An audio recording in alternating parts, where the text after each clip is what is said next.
Hi, everybody. Hello, hello, hello. Welcome to the Gamesline podcast. How's it going, everybody? How's it going? How's it going? We are live. We are live for another episode. It's me, John. How's it going? Ready to talk about gaming? Again. Everyone loves gaming. Everyone loves talking about gaming. Everyone loves doing gaming. We should probably. I'm gonna ping the.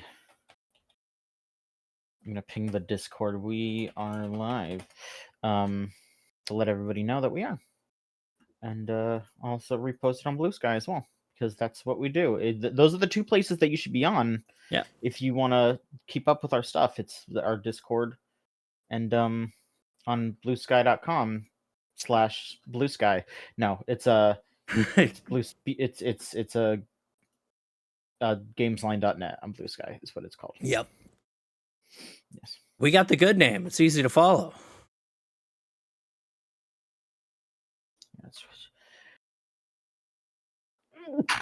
Oh, excuse me. Ooh, a big one. .tv/Gamesline TV.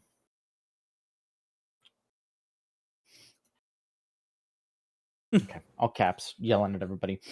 All right, we're there. We're ready. We're good. We're good. We're good. Everyone will start coming in. So yes, hello, it's me, John. I'm here to host this week. And joining me is Lorelai. Lorelai, how are you today? I'm here. I'm very excited. This is good. It's been a good week. Good birthday week for my girlfriend. It's been good times. Good Halloween season. Good. I'm glad. And Crystal, you're here. Hello. Ooh, long day at the mines. The mines? What were you mining for? Copper. In the mines outside, whatever the first town in RuneScape is called. Don't ask me. I never played that one. The town. I know about the gnome, and that's it. I know the gnome. That's all I know from RuneScape.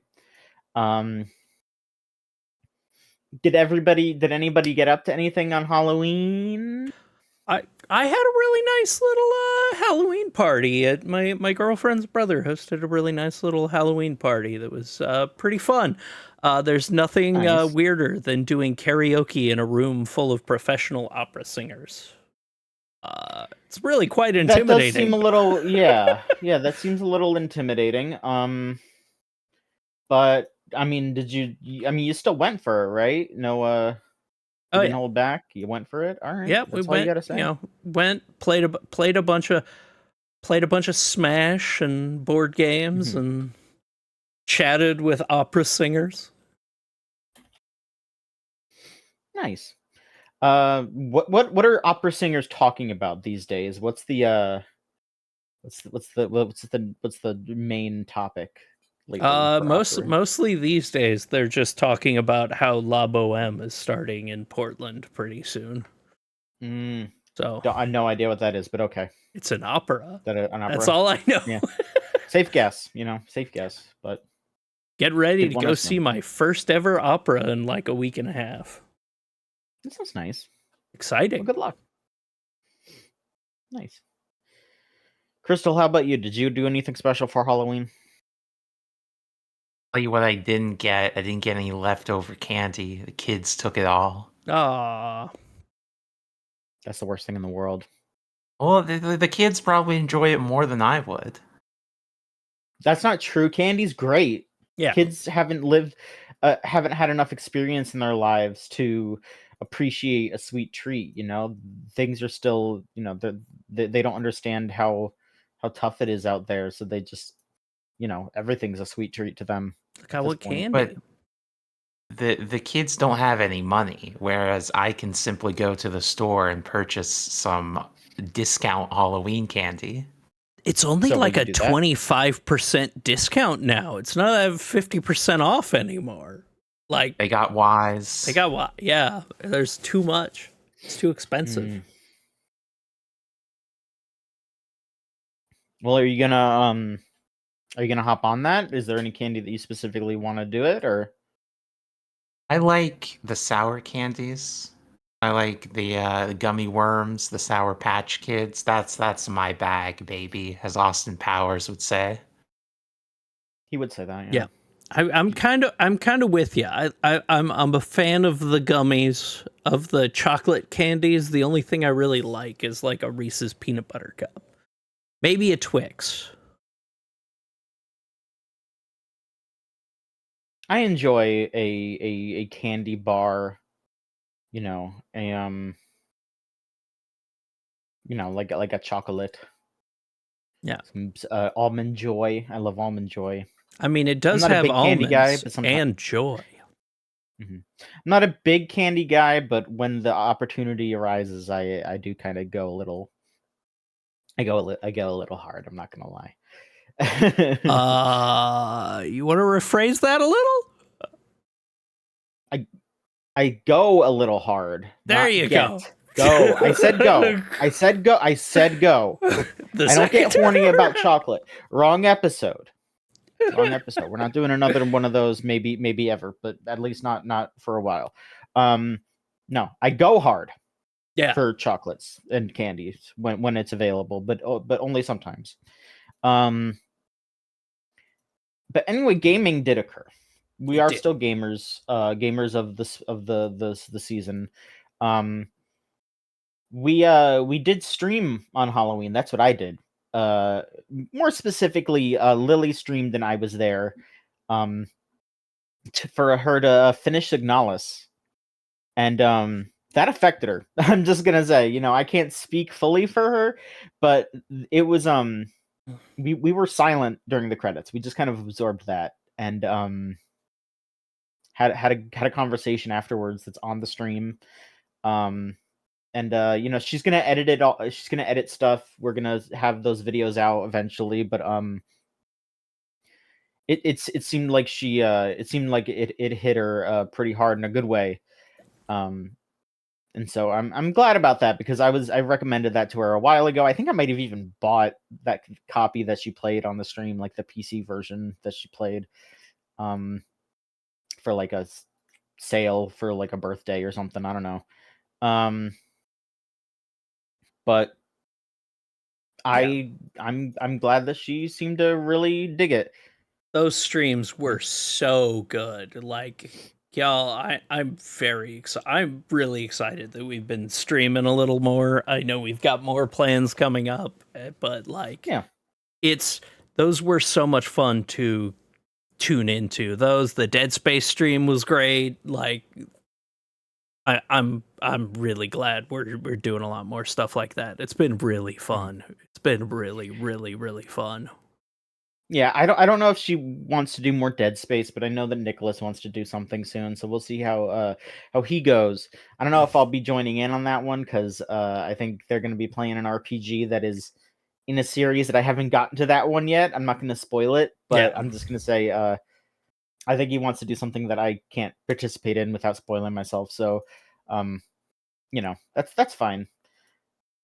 But yeah, I mean, God, just I'm a little glad that both glad and also maybe just because it would have been I'm okay with showing my emotion, but in a sense I am glad that we didn't have webcams on for that, because I was crying. That game makes me cry. Like, oh my god, It's such a it's so good. beautiful game. What makes that game so affecting? It's just a very powerful love story of perseverance through the inevitable. I'll do Just to it. put it simply, yeah. It's heartbreaking, but beautiful at the same time, in my opinion. But further games occurred. Further games continued to happen during this era. The era And of games. Yes, and I guess we could start off with you, Lorelai, because you do have multiple things on your list. So we can sort of get through what you've got going on. So I didn't have a ton of time to play video games this week because the World Series was happening, and for some reason I care about baseball for like 2 weeks out of every year. And that was freaking incredible to watch. We did a lot of, my girlfriend and I did a lot of stuff. She's a Dodger fan. I'm a Blue Jays fan, so it was extra fun. But in the between those, I did snag the Dragon Quest 1 and 2 remaster, which is why old Erdic, little descendant here, is my my background. Hey, those are really, really awesome. Those are phenomenal, like, remasters so far. I'm only a little bit in for Dragon Quest 1. And as somebody who has played Dragon Quest 1 multiple times over the past 40 years since it came out,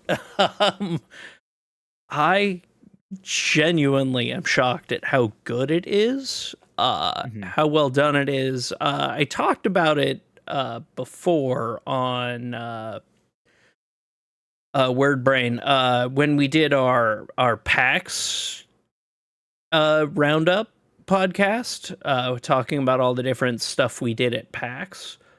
But what's the word I'm thinking of?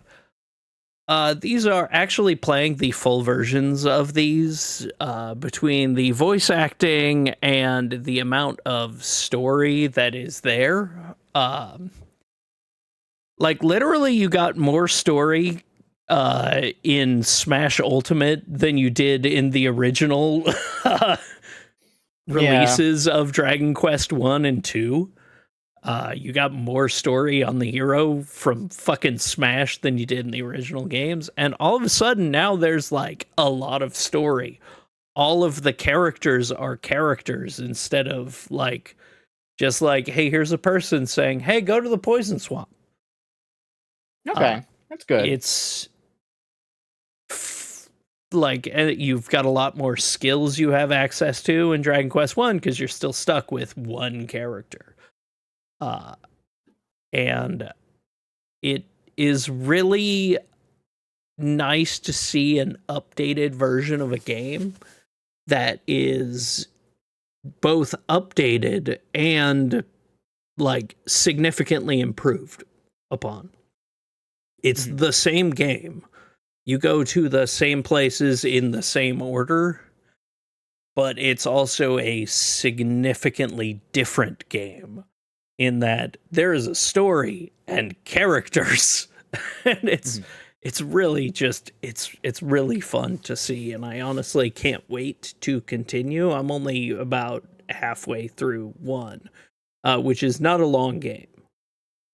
But I found myself doing a thing I don't do often in old RPGs, which is talking to people in towns and whatnot, rather than just, hey, get my next quest objective. I'm going, hey, what did they add to this? What did they do? And it turns out they did a lot, and it's very, very cool. Sure. I guess we could sort of bounce off of this with a question in the chat here. Safia asks, does Dragon Quest 1 Remaster feel overstuffed? That was my biggest worry, seeing it was 20 hours. DQ1 is the perfect 8-hour RPG distilled to its core mechanical and thematic essence. Does it feel more like a traditional RPG compared to the platonic ideal of an RPG? Yeah, how do you feel about, like, you know, you're saying that they added stuff and all that, but how do you feel about that, all the stuff that they add to sort of... I feel like it's just padding, or do you think that all that stuff feels natural? No, I feel like it adds a lot. Like that's the thing. I don't think it's a 20-hour RPG. I think they added enough that it's 20 hours, that if you want to do all the optional stuff, but if you just want to play the original Dragon Quest, it's maybe 10 hours because you get a little bit more story if you aren't skipping the cutscenes. But if you're skipping the cutscenes and whatnot, and essentially playing the original version, you're gonna get a 6 to 8 hour game. It's okay. it is still Dragon Quest, but you also have more abilities to make it go a lot easier. There's a whole lot. I've got a whole lot of abilities to just go, oh, I can kill everything in here without, the ability to change your weapon whenever you choose an attack. So it's like, oh, I've got 3 of these guys left and 1 of another. I'm going to use my whip to kill all 3 of these, and then I'm going to switch to my axe to kill the other guy, and I don't need to, it's the quality of life is great, and I think I really like a remaster that isn't just like that adds 2 things, but doesn't change the core. Like, the Final Fantasy VII remasters change the core. They are a sequel for all intensive purposes. But this is it's a remake. It's an HD 2D remake. It's not a remaster. Sure. It is the game with more. Same with I'm excited for Dragon Quest 2 because it sounds like they added a whole second game to it. When I get there. I'm still kind of shocked. I was reading a review this morning that was saying they didn't really do anything to Dragon Quest 1, and that was extremely confusing because it feels like they did a ton to... I mean, I guess if maybe they didn't do anything to Dragon Quest 1, like you said, but maybe all the stuff that's around what was already there is what they did, I suppose. You could look at it that way. Or they're just full of shit and they're wrong, who knows? But no, it's been a lot of fun, and it's gorgeous. It honestly is the way I prefer HD 2D games to be. I think some of them... There have been some 8 games in the HD 2D front that I think are actively worse because of the HD 2D. Backgrounds are too high res, so they get muddy and whatnot. But this honestly feels like they just made a Super Nintendo. They just made Dragon Quest on the Super Nintendo instead. Which they did. Yeah. They did that before. This is what the 5th or 6th remake of Dragon Quest 1 at this point. But it for me is the best of them because it adds something, because characters matter. Characters exist now. What the fuck? What? Why? Yeah.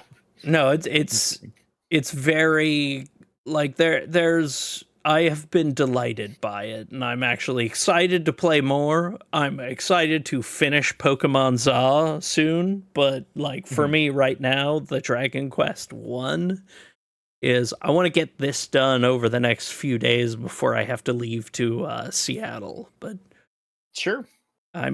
It's nice to be excited by a game and going, hey, I am happy with... Good. Yeah. You mentioned weapon switching. What other abilities did they add?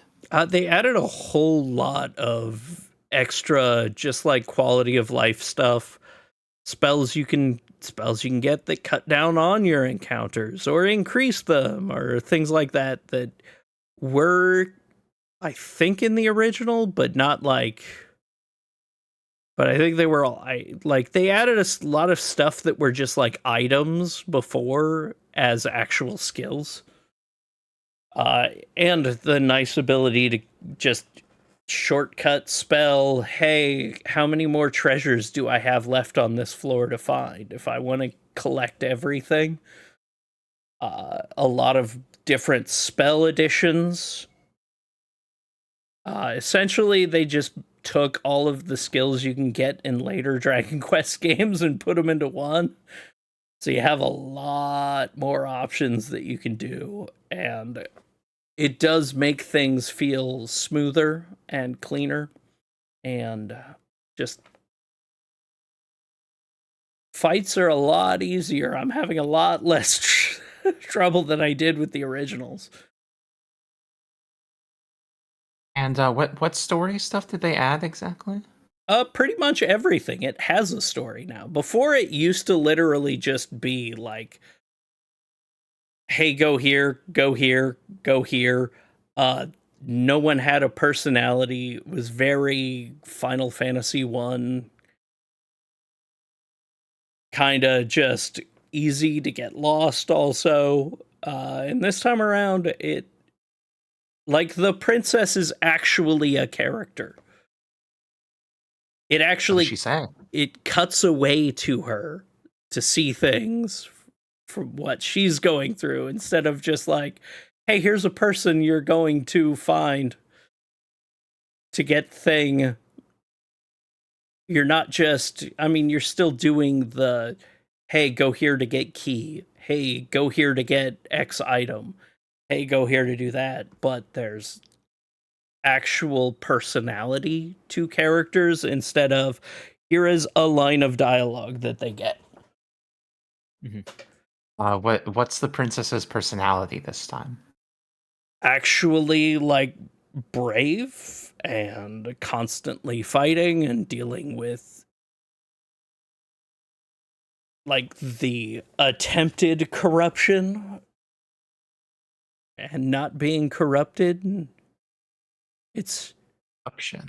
like, there's a lot more in there.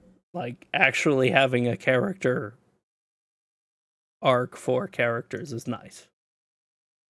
So would you say that the pacing is still pretty brisk? It is. It is. Like, I'm kind of cruising through. Like, as I said, I feel like I'm about halfway through the game, and I've played for like 6 hours or so.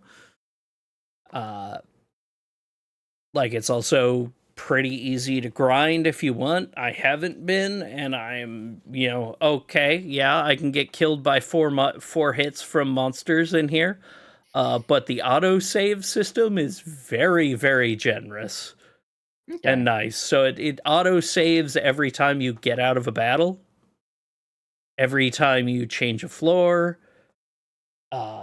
You are given spells almost right away that, hey, I can just teleport to another town, to a town from anywhere.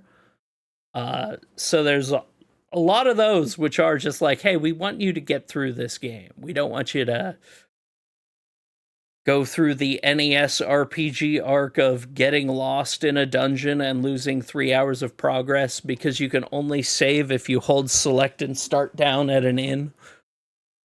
Or Let me ask you this. Have you been forced to leave a dungeon in the middle to go back to town? To heal? Yes, I have. Because I There we accidentally go. equipped some cursed armor.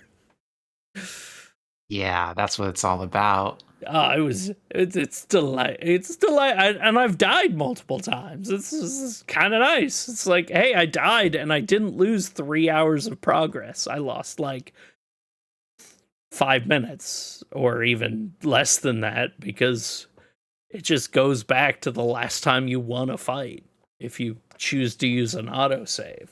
Or you can go back to town or your previous actual save. It gives it's nice options. All right. Yeah. And different difficulties are also nice. Good to know. Good to know. Let's see. Do you want to talk about your World Series experience? I mean, I know that you mentioned it a bit, but it is on this list. If so, I'm guessing you do want to speak on it. I mean, it was pretty spectacular watching multiple, like, all that baseball with people who are fans of things, and like, I mean, it was an 8-game series. It ended in 8 games. Even though it was game 7, it was still 8 fucking games. You had 2 complete games in game 3. It was nuts. I mean, how, like, didn't the last game go in overtime too, or did I make that up? Went 11 innings. Like, it was wild, and then they almost tied it back up. It was an incredible play at the end of the game that ended it. Like, Wild. I mean, this World Series has been like, it was like 2 of the most evenly matched teams I've ever seen. So every game That's was what you like, want. I don't know who the fuck is going to win this. I said in game 1 to Andrea, I'm like, this series is going to go 7. And she was like, no, it's not. The Dodgers are going to win. And I'm like, nah, it's going to go 7. And just sure enough, just, every single game had me riveted. And like, baseball is very entertaining. Mm-hmm. I love sports. It was also very entertaining on Blue Sky, watching my Blue Sky timeline, just like people who don't even give a shit suddenly give a shit for a week. Mm-hmm. Yeah, that's nice. Yeah. All right. Well, let's see here. Crystal, do you want to speak on what you've been playing? Earlier today, I played an hour of old school RuneScape. A single hour. That's right. Now, I played a Okay. lot of that game when it was new, when I was in middle school, and have only briefly poked at it here and there since then. My old account from then, I can still log into, incredibly. Um, so that game is an MMO, but it's kind of not, because it's very focused on single player questing. Um, it's not about raids, certainly. It's not really about uh interacting with other players. Other players are just kind of there, and there's not much incentive to do anything with them except perhaps trade once in a while. Okay. Instead, it's a game about making your skill number go up. And I like that it's not just a game about killing the goblin. It's also a game where you can raise your cooking skill. You can make a campfire. You can go mining and you bring the ore back to town and forge the ore, make runes to power your spells. It's a very good shift numbers around in a graphical spreadsheet type game. I find it very satisfying on that front. That's like one of the MMOs I've wanted to get into because of that. I like the idea of an MMO where everything I do progresses something. And if I don't want to do something, I don't have to engage with it at all.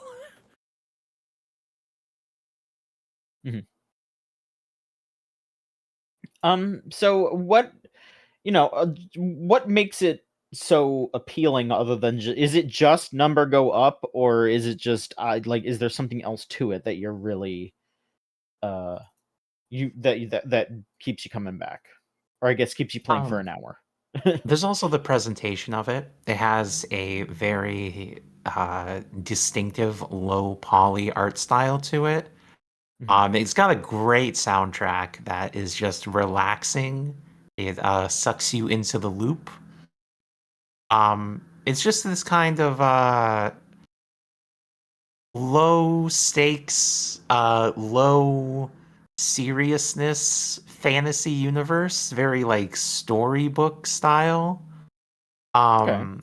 Because I at this point I often find myself getting annoyed or overwhelmed or just bored by like fantasy games with codexes in them, fantasy games that expect me to know the factions, to know the pantheons. And this is not really one of those. It's just go cook your bread for the castle cook type game.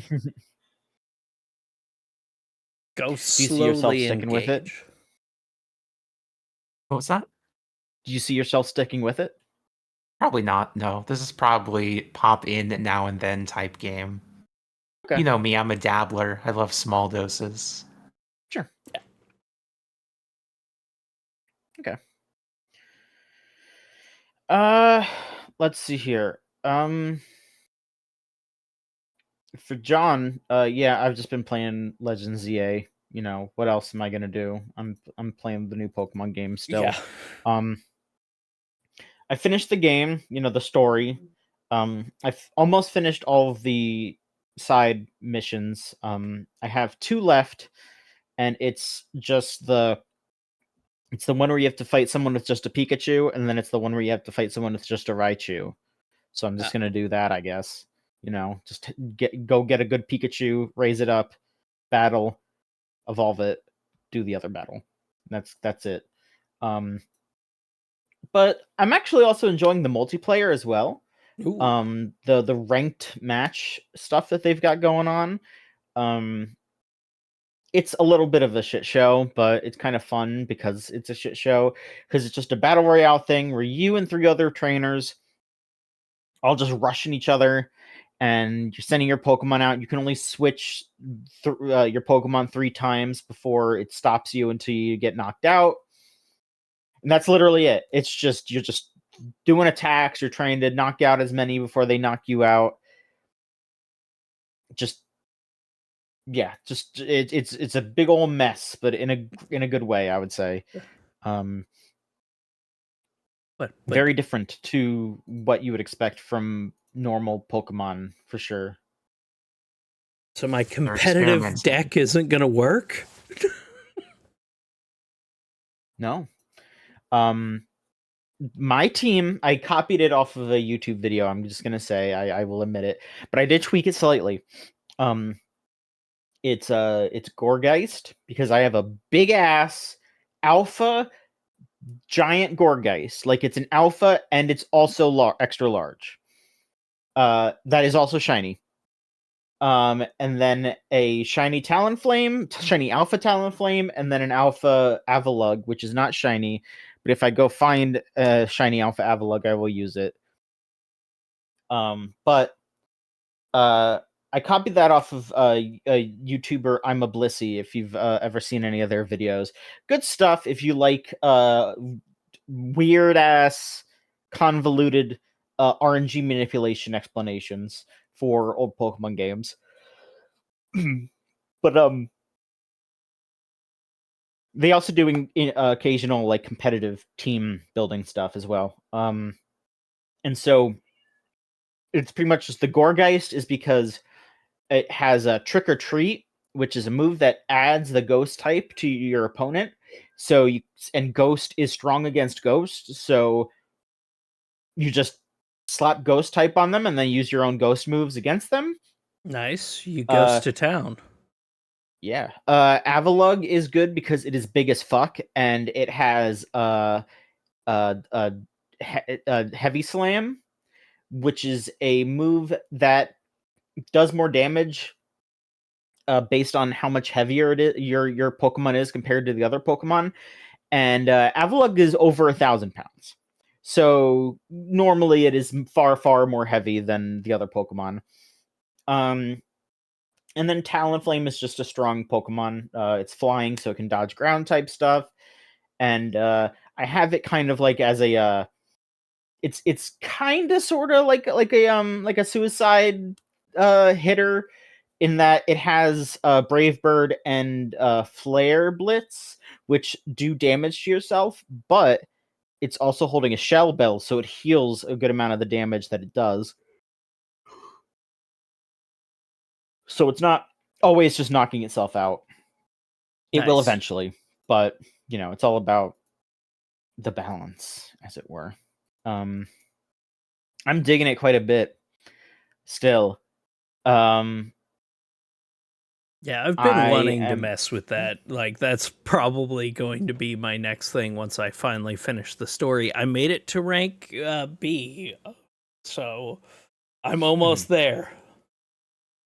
Yeah, I think they are resetting the next season is starting like tonight or tomorrow or something like that. So, you're gonna, if you want your Delphoxite, you're gonna have to run through it again.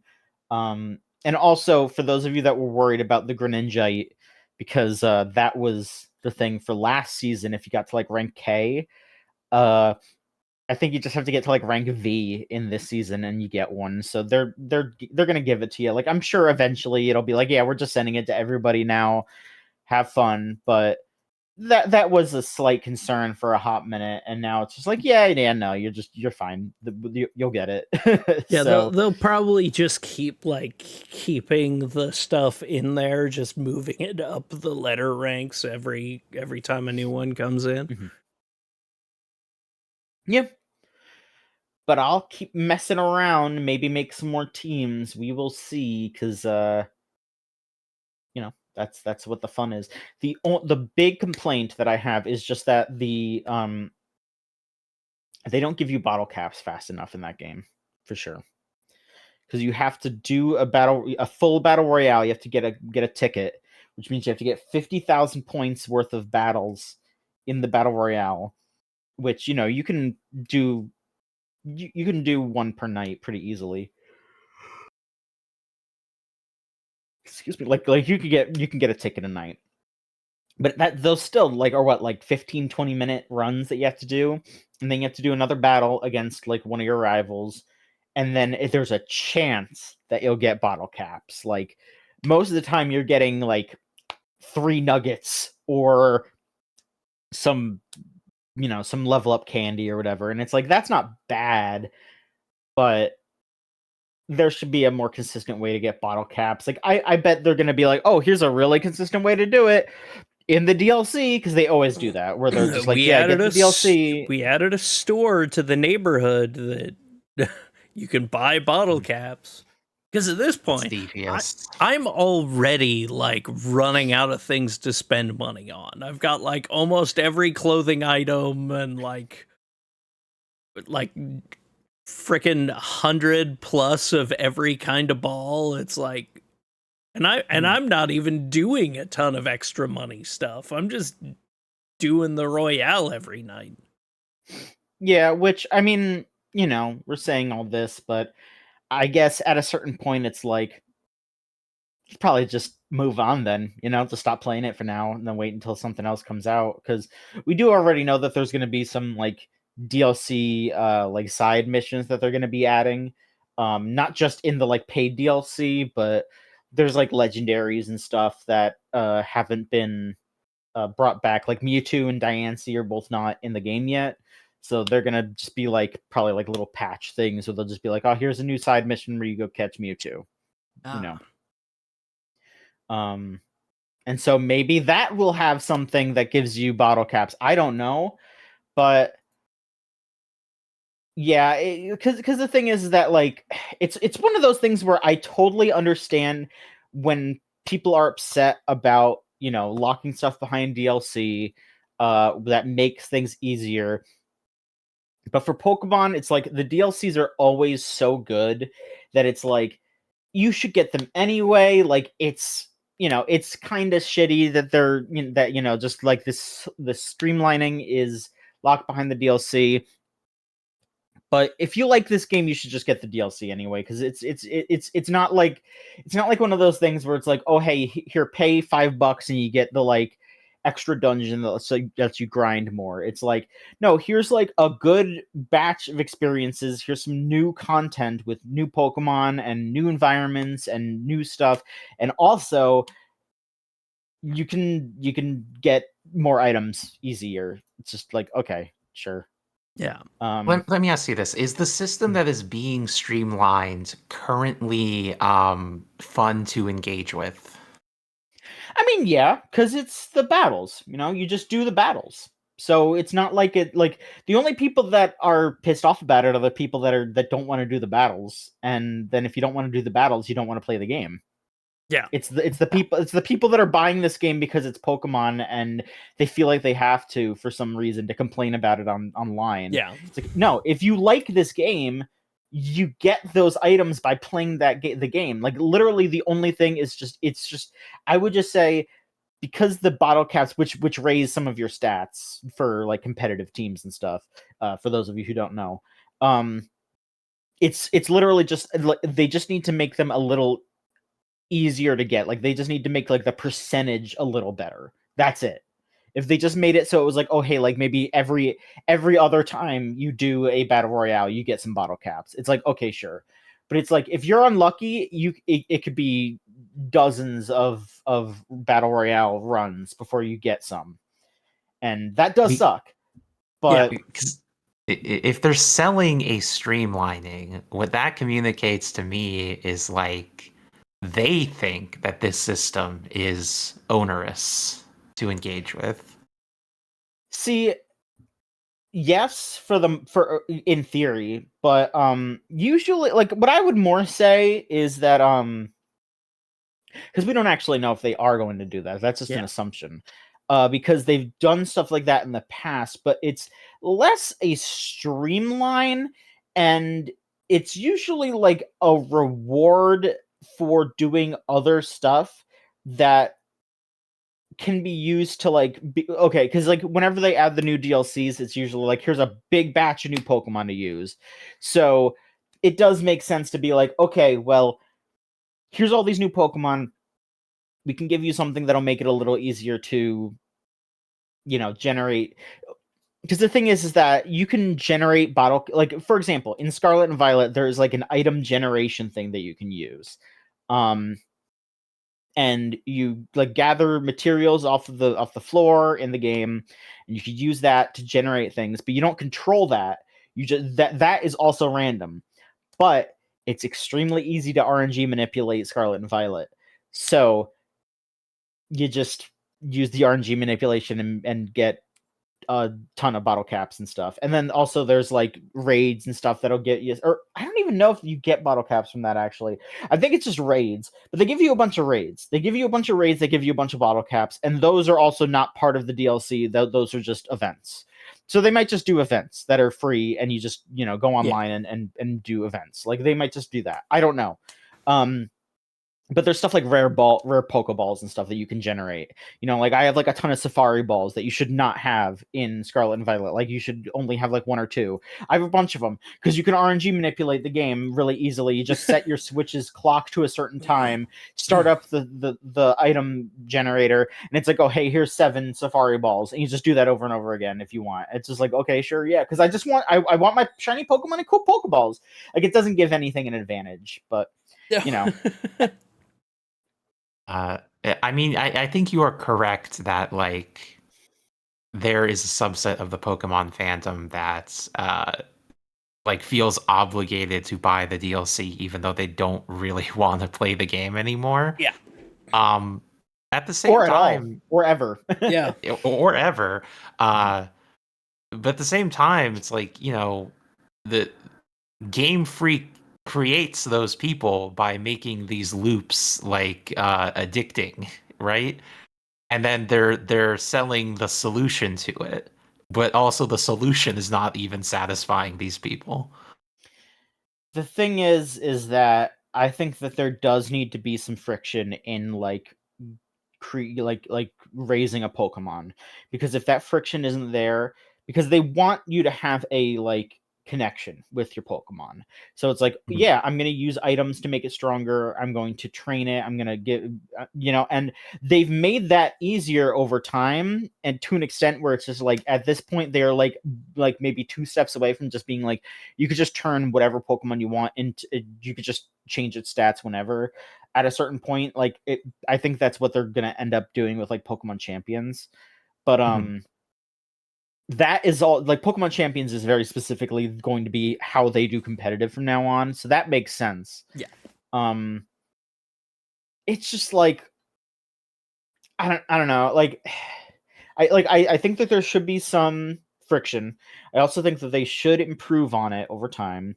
I think that there should be ways to get items and stuff to make it better. I think that it should maybe not just be an automatic thing that you can do without just buying the DLC and getting an unlimited amount of something. But if it's RNG manipulation, they can't really control that unless they change how the RNG works, which from what I can gather, I think they did do that for ZA. So nobody knows if you can even RNG manipulate in that game, so I don't think that's going to matter. It's just, yeah, it's up in the air. Like, it's early days.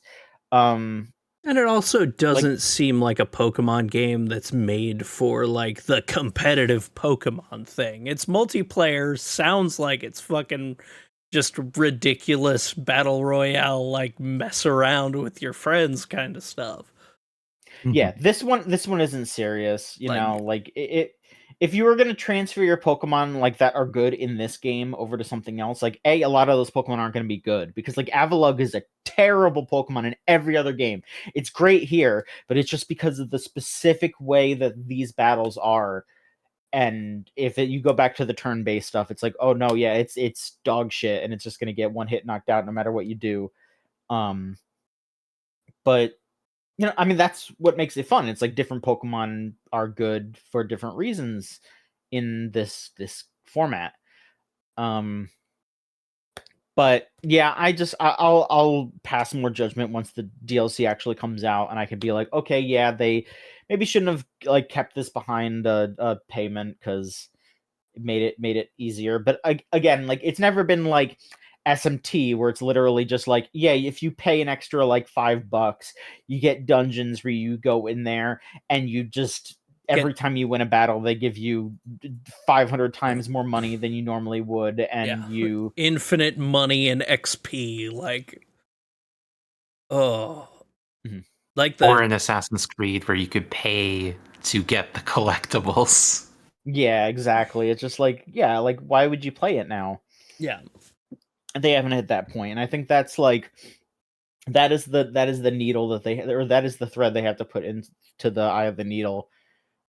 Because yeah, it is, you know, they have to make it feel like you're having a connection with these creatures while also making it so you're not, you know, people who want to play competitively don't have to do crazy grinding, or that if they feel like they have to hack something, because like even to this day, you know, like I don't think that people like hacking their Pokemon, like generating their Pokemon, are evil, but like, you know, it's against the spirit of the series. So, you know, I can see why they don't want that to happen. Just like how, like, I think there was some talk that that like the Pokemon Company never wants to acknowledge Nuzlocke rules and stuff, even though that is such a popular thing in the fandom. And you know, they've made reference to other like big fandom events. Like they've even made reference to Twitch Plays Pokemon, and that was an emulate, like a bot running an emulator. You know, like they've made references to that. But they're not going to make a reference to Nuzlocks because that would be implying like, oh, like Pokemon death or like the abandonment of a partner and all that. And they wouldn't, like, you know, in universe, they wouldn't want to, you know, say that that's something you should do. Yeah, we can't all be Cubone's mom. You can't be the kid who left his Charmander out in the rain. You know, they explicitly say don't do that.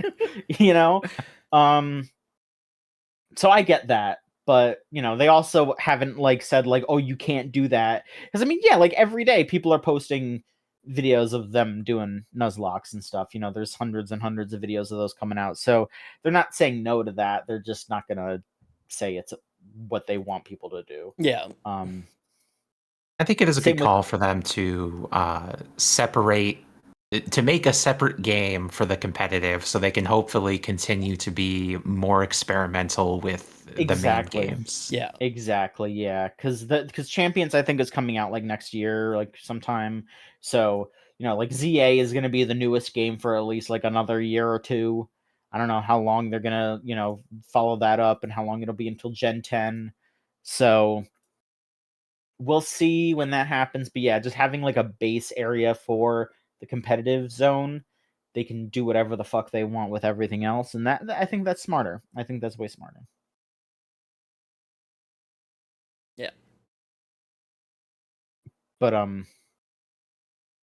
yeah, I'm I don't know what else what other Pokemon stuff. I don't know. I'm sure that y'all are like, oh my god. No, more I mean, Pokemon talk. I'm sorry. here's the thing, like before ZA, I probably would kind of roll my eyes at a lot of Pokemon discussion just because like I never fully cared about it. But then you finally have a game that clicks with you in a series that you've always tried to click with but never have. It's like fun to actually understand someone that's excited about Pokemon. That's the thing. Like I finally understand you a little bit. Going, hey, I really like, and it's nice to have that.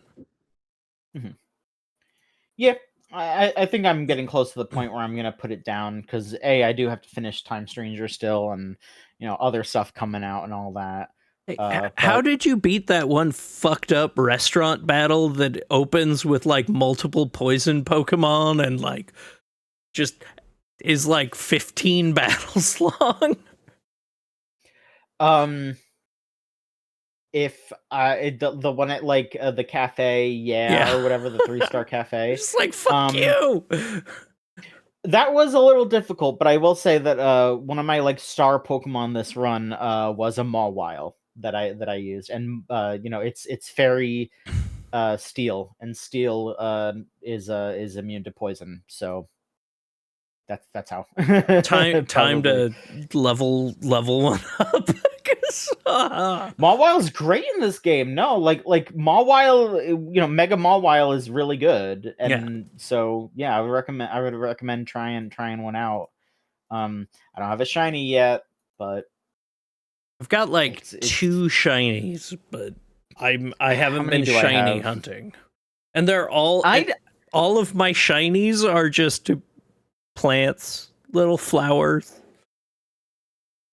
I didn't do any like hunting because all the stuff that people are doing where they're just like letting like setting their like doing like auto fire on turbo controllers and shit.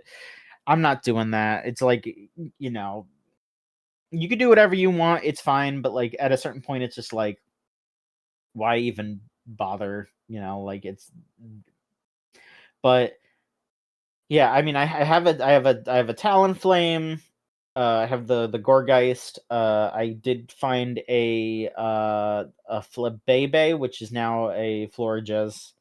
And then yeah, I've also just found like a Pat Rat.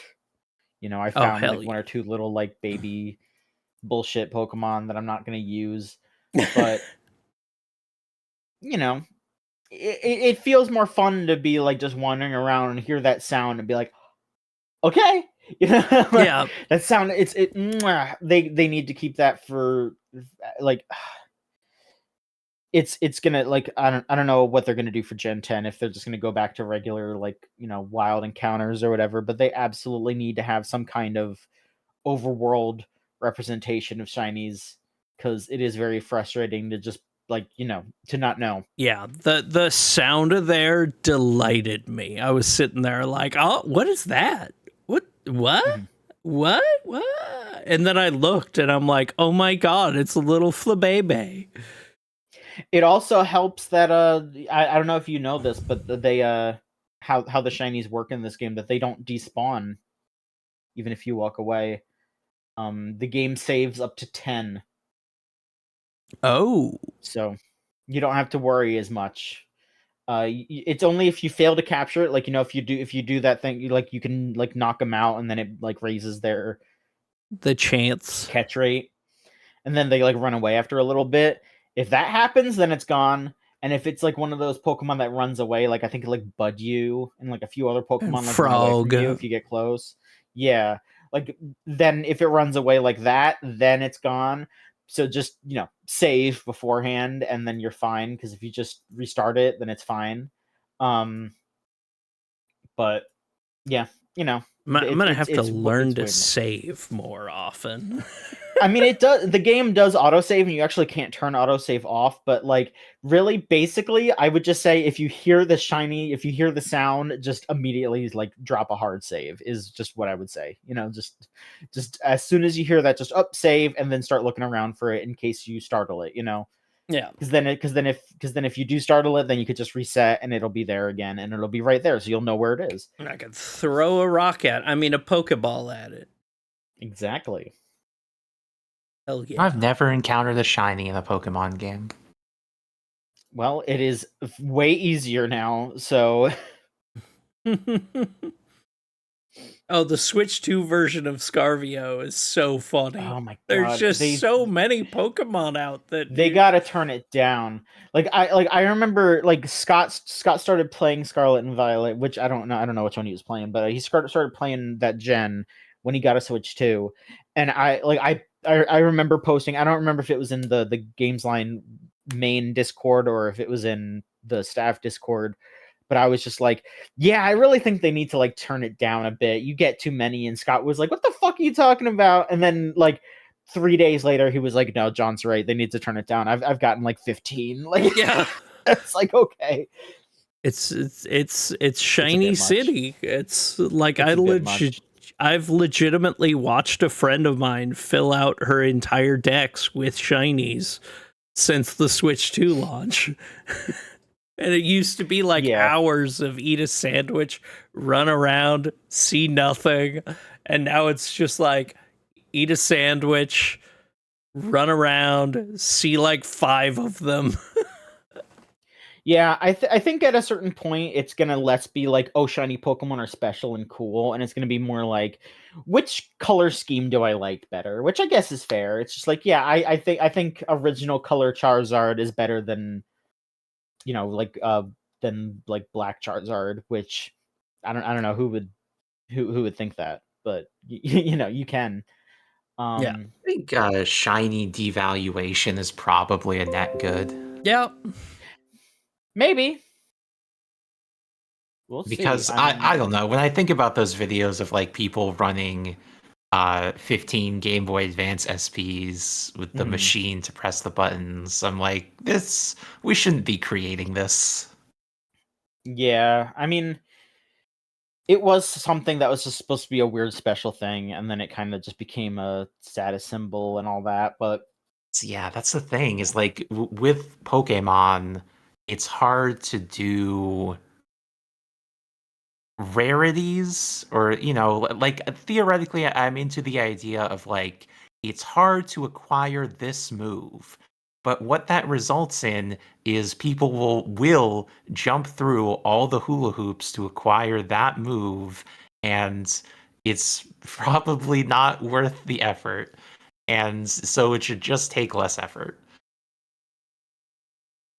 mhm.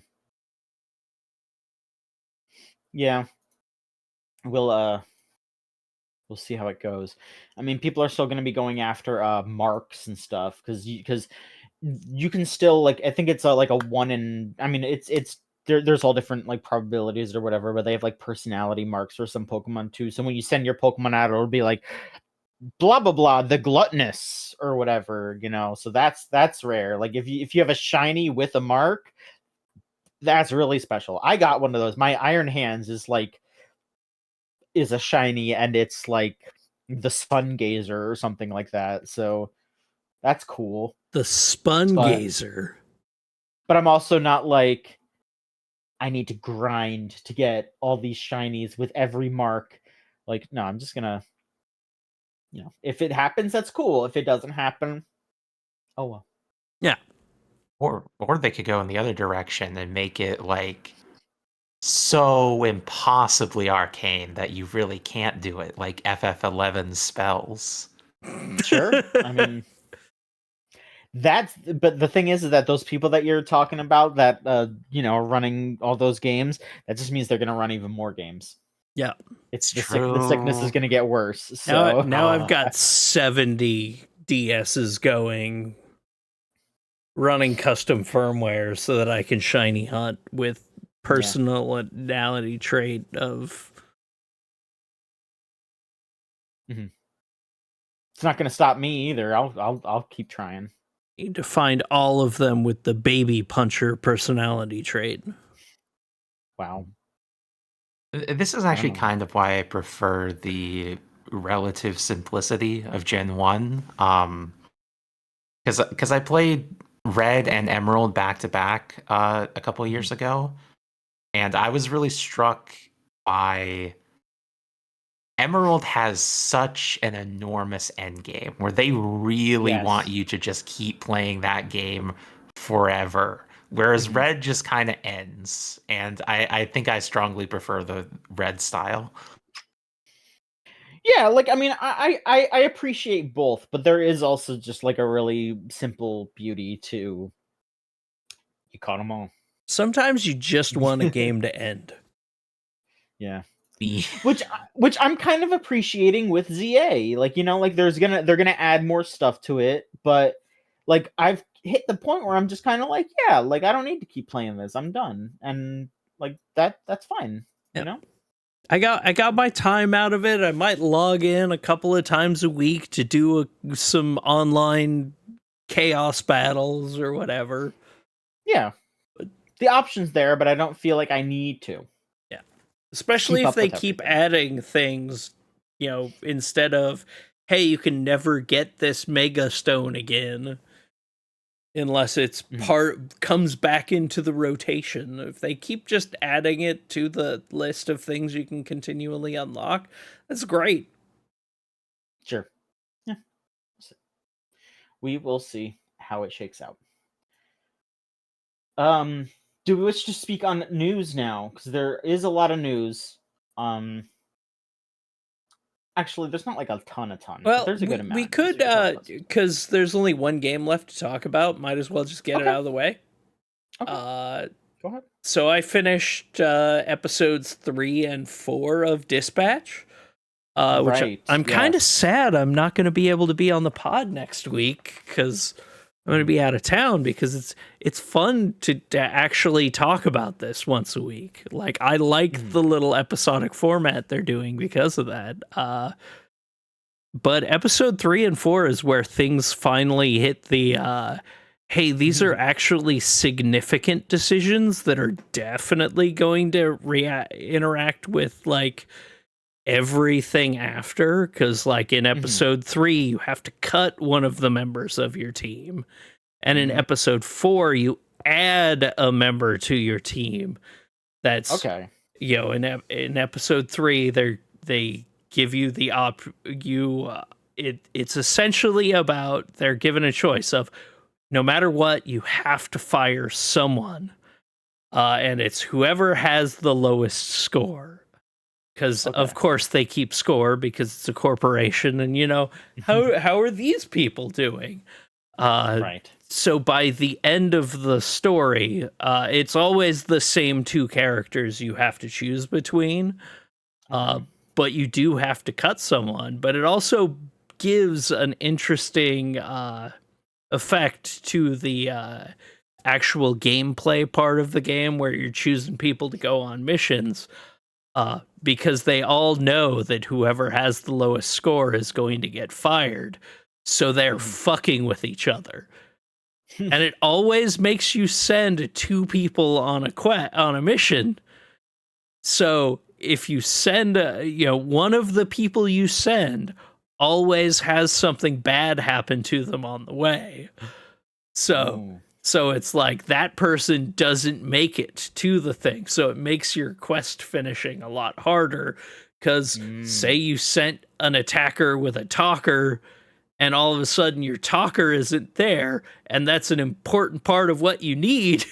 So yeah, I've still got like a 60% chance because my attacker is really good, but there's this big opening down there to fail the quest as the ball bounces around. It just adds a whole lot of wrinkles to it that had me like thinking a lot more, and had you like, all of your decisions mattered. You had to hope like the player that made it to the character that made it to the final thing was one with like a good option for if you had a completion. And there's a whole lot of really fun wrinkles they threw into it.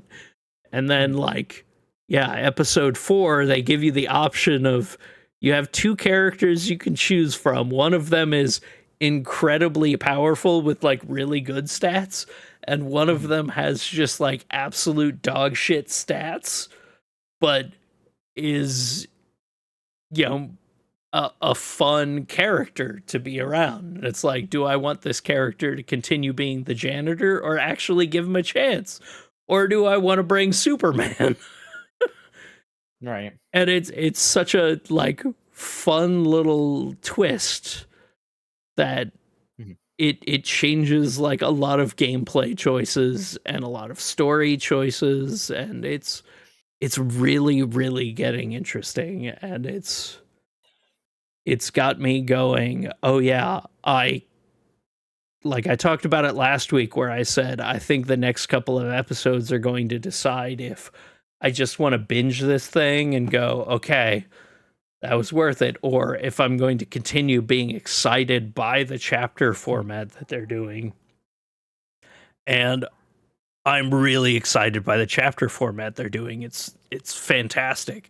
It feels good to have something to talk about every week with people and be excited about it. Find out, oh, what happened with you because you chose the other option, things like that. And just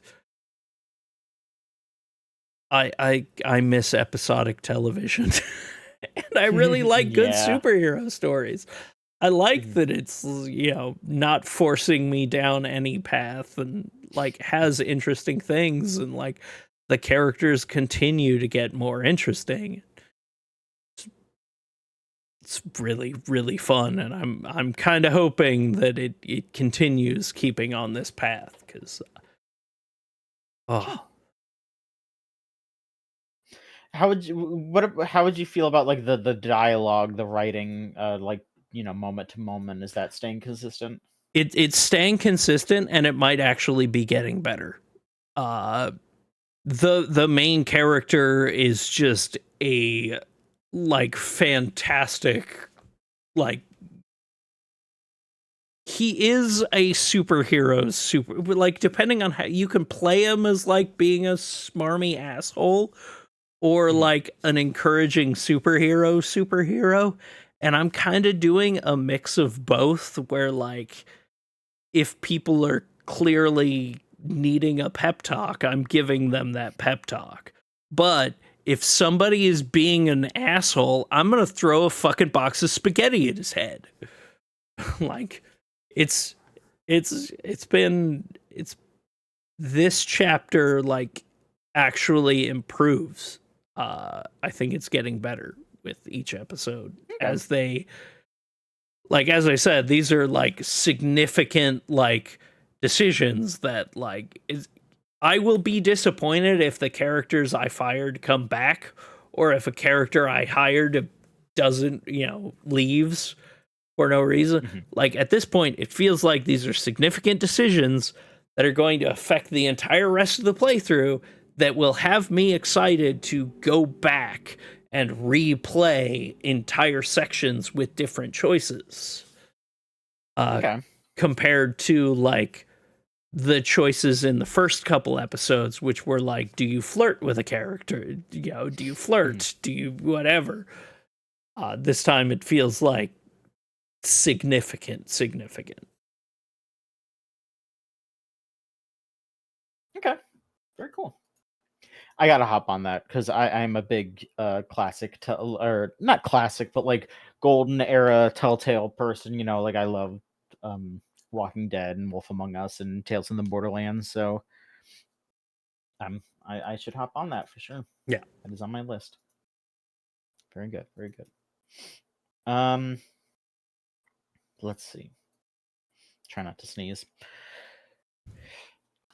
Excuse me. I lost. It's okay. It's okay. All right. We all lose sometimes. News. A lot of rough stuff this week, I'm just gonna say. Let's I'm gonna I feel like getting the rough stuff out of the way is usually the move, but we'll just hit it here. Let's see here. First off, there were let's see, which one am I gonna use? Okay, here, this one. We'll talk about Rockstar Games, because there is that their union specifically, or is it just it was the Independent Workers Union of Great Britain is saying that 30 between 30 and 40 people were recently laid off from a Rockstar over in Britain. That which their unions are they have a little bit better legal protections than folks in the US do.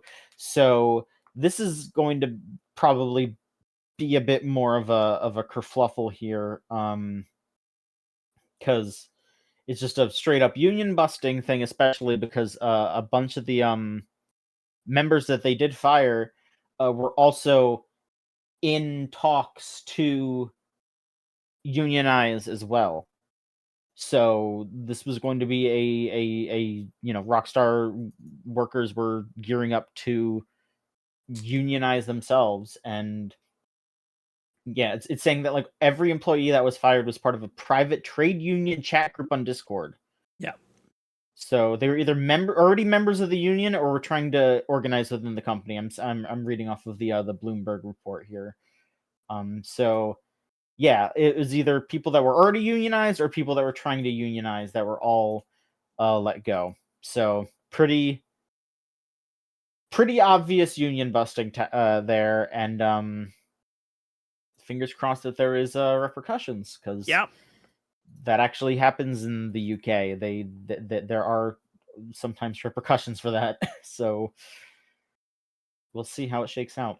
Yeah. Even when you are Grand Theft Auto, the most slam dunk, you will definitely make $1 trillion game, they're still union busting blatantly. They still are like, oh, we can't lose out a little bit of money to paying your medical fees. Oh no, we can't pay you like you deserve, even though it's probably going to make more money than literally anything else has ever made in existence. It's just bad. Well, that's what once whatever their Grand Theft Auto Online gets online. Well, that's true, but I mean, they're probably gonna have some. They're probably gonna make some kind of, like launch day record kind of deal, because I think that's what GTA 5 did. But I don't know. I don't know how that all works. Don't ask me.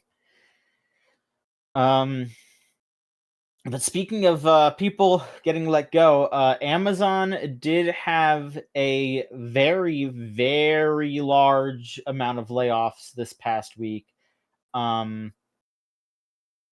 It was 14,000 people, which is just across the company. But the specific part that relates to us is they cut a bunch of people from their video games department. Yeah. Which this is definitely one of those moments where people should not be losing their jobs willy-nilly, especially in this economy. But it's also one of those cases where it's like Amazon was just doing some stupid ass shit. They were just not using people properly, and of course what they were doing didn't make any money. Like, they were trying to make a Steam competitor that nobody knew about, and they were using Twitch and stuff to give out codes to other Steam competitors. Like, you could get like free codes for GOG and Epic Game Store, but not their like Luna or whatever it was. Yeah. Like, I don't even know. I'm not even sure that's what it's called. Like, it is, and it's existed for like 6 years. It's existed for years, and after they initially launched it, I did testing with it. It was pretty good, like for it was Clouds Gaming, Mm-hmm. It was good for a cloud gaming service. It was better than what PlayStation was offering, but like they didn't advertise it at all. Yeah, they didn't bring any attention to it, and it just did not seem like it was anything that they were really caring about, but they hired so many people for it. And then same thing with all their MMOs. Like, for some reason, Amazon Game Studios were just making like a trillion MMOs for whatever reason in the era of nobody wanting to play any MMOs except for the two. Like, it's like if you're not World of Warcraft or Final Fantasy 14, like why bother? Yeah. And it's they were making like a Lord of the Rings MMO. They had like 2 or 3 other ones that were in like development or that were active, and it's just like, nobody cared. Nobody talked about them. They weren't getting advertised. They weren't like nothing. I never saw anyone talk about them. They were just dumping money into this stuff, and absolutely nobody was just responding to it. And like I don't know what to tell you. It's just like, yeah, I feel bad for all these people that lost their jobs, absolutely, but also this was gonna happen eventually. It's just a bad time for it to happen. Yeah, it feels like it feels kind of shitty just because they have been doing so much, they've been promoting so much, and then it's just like gone. Like they just relaunched New World. They had a new expansion come out like a couple of weeks ago. Yeah, but I didn't hear about that. Yeah, yeah. They relaunched it on consoles with New World Aeternum, and they just launched their new expansion. Like it's fucking just it pisses me off. Like I'm continued to every week I look in the news channel and I just get fucking mad because it's constantly shit like this. I don't even know if people misusing or it's the higher ups asking for dumb shit that nobody wants, and then the people who are under that actually working on it going, nobody wants this, we should do something else, and then being told no, and then a few years later they all get fired because it didn't make any money. Like, and what sucks is apparently the New World Aeternum relaunch was like really good. I was hearing actual good things about it from friends of mine who were playing and going, they took this game that was hot trash and they made it good. I still have friends that obsessively play Lost Ark and stuff like that, and it's just like, all right, like I know there are chunks of people from that team that got let go, so my guess is they're probably just gonna do AI translation for everything now and shit like that, and it's like, it's fucking sad. It's just like, like I don't even know if the friends of mine who are working on their new MOBA they're releasing still have jobs. Like, sucks. The reasoning that the guy in charge gave is that apparently they were expecting that, oh, they're Amazon. They're already an enormous tech company. So obviously people will simply come to them.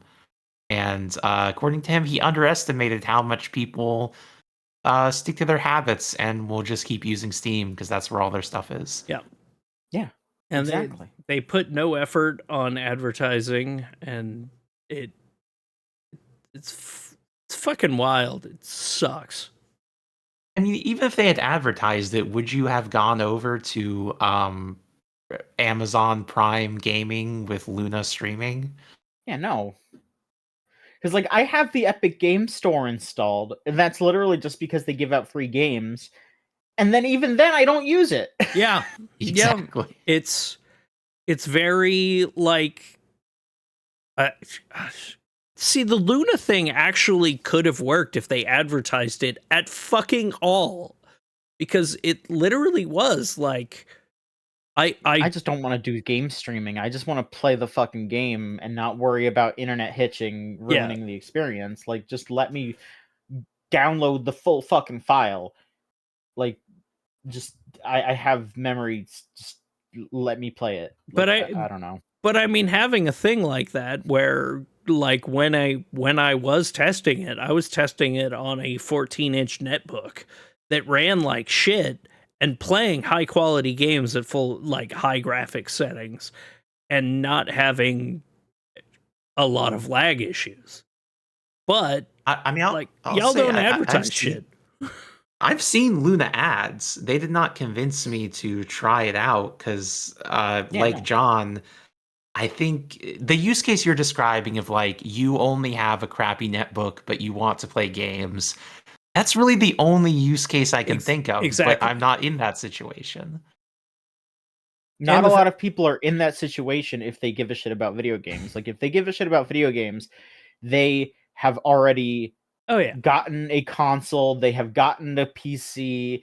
Like, yeah, like there is this small case, like especially nowadays with how expensive everything's getting, but like I don't think we've hit the point where like there's enough people who really want that option still. Yeah. Because, people already got their PS5s, people already got their Xboxes and their Switches and their PCs and all that. Like, maybe in a few console generations, if things continue to be overwhelmingly expensive, like next console generation, if I mean, sure, I'm sure things will continue to be very expensive. It's like maybe then there will be more of a case for cloud gaming, but still, like, people are not gonna like it because they're gonna want better fidelity. Like the average gamer is such a fucking freak about graphics. Oh, the average PC gamer, especially. That's especially, yeah. So PC like, gamers are freaks. This doesn't run at 300 FPS on my 4K monitor. Fuck you, sir. Fuck you. Exactly. So yeah, it just does not seem like the play. It really doesn't. I don't know. You want me to read out the top 4 games to claim on luno.amazon.com? Go ahead. This is what they're offering. Halloween Stories Horror Movie Collector's Edition. You Will Die Here Tonight.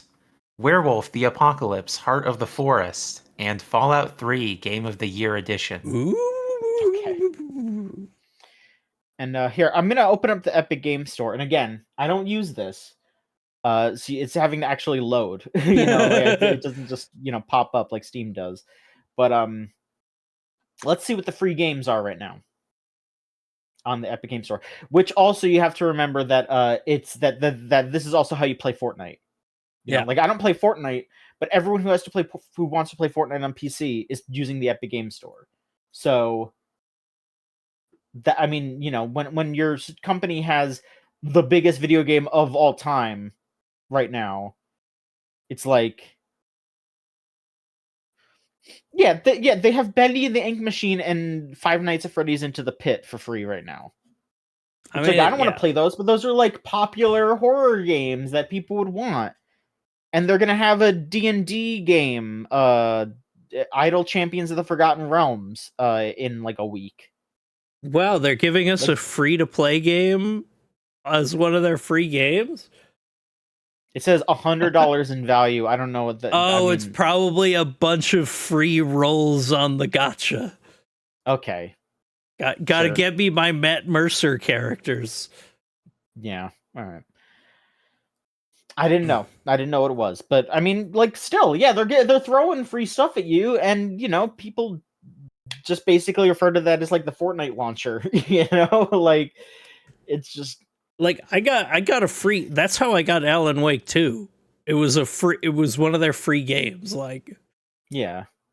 Sometimes they do nice things over there, and it's like, okay.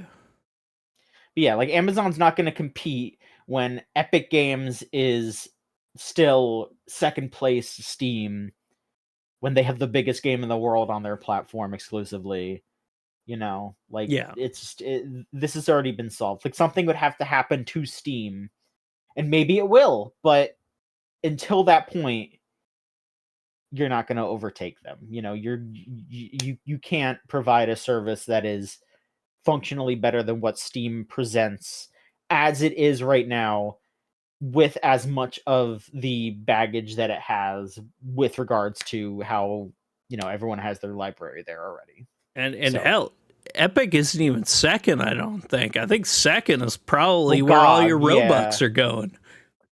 Oh well, yeah, Roblox, and then GOG, and then Epic, probably. I don't know. Like, Epic and GOG are... I mean, like, Epic's probably more... A lot of people play Fortnite.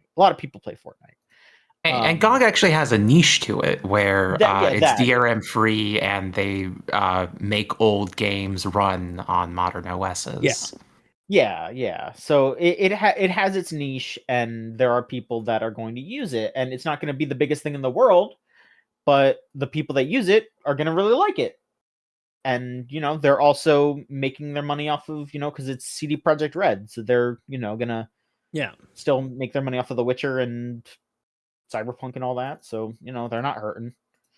And I mean, Amazon's making a ton of money too, but also Amazon's an insane asshole company, so they need to make $1 trillion on everything, or else it's not worth it. Yeah.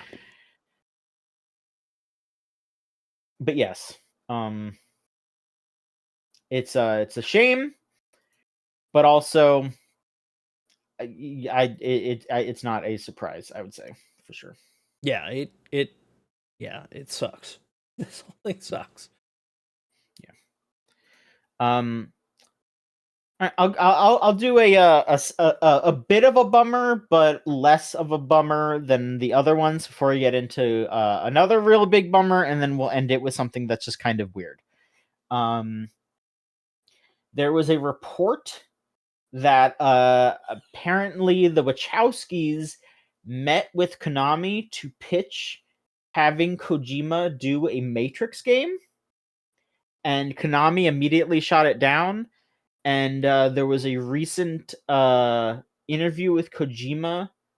Let me see, with oh, okay, it was because this was posted on the website Time Extension, and then Kojima replied to it on Twitter saying, I didn't even know that happened.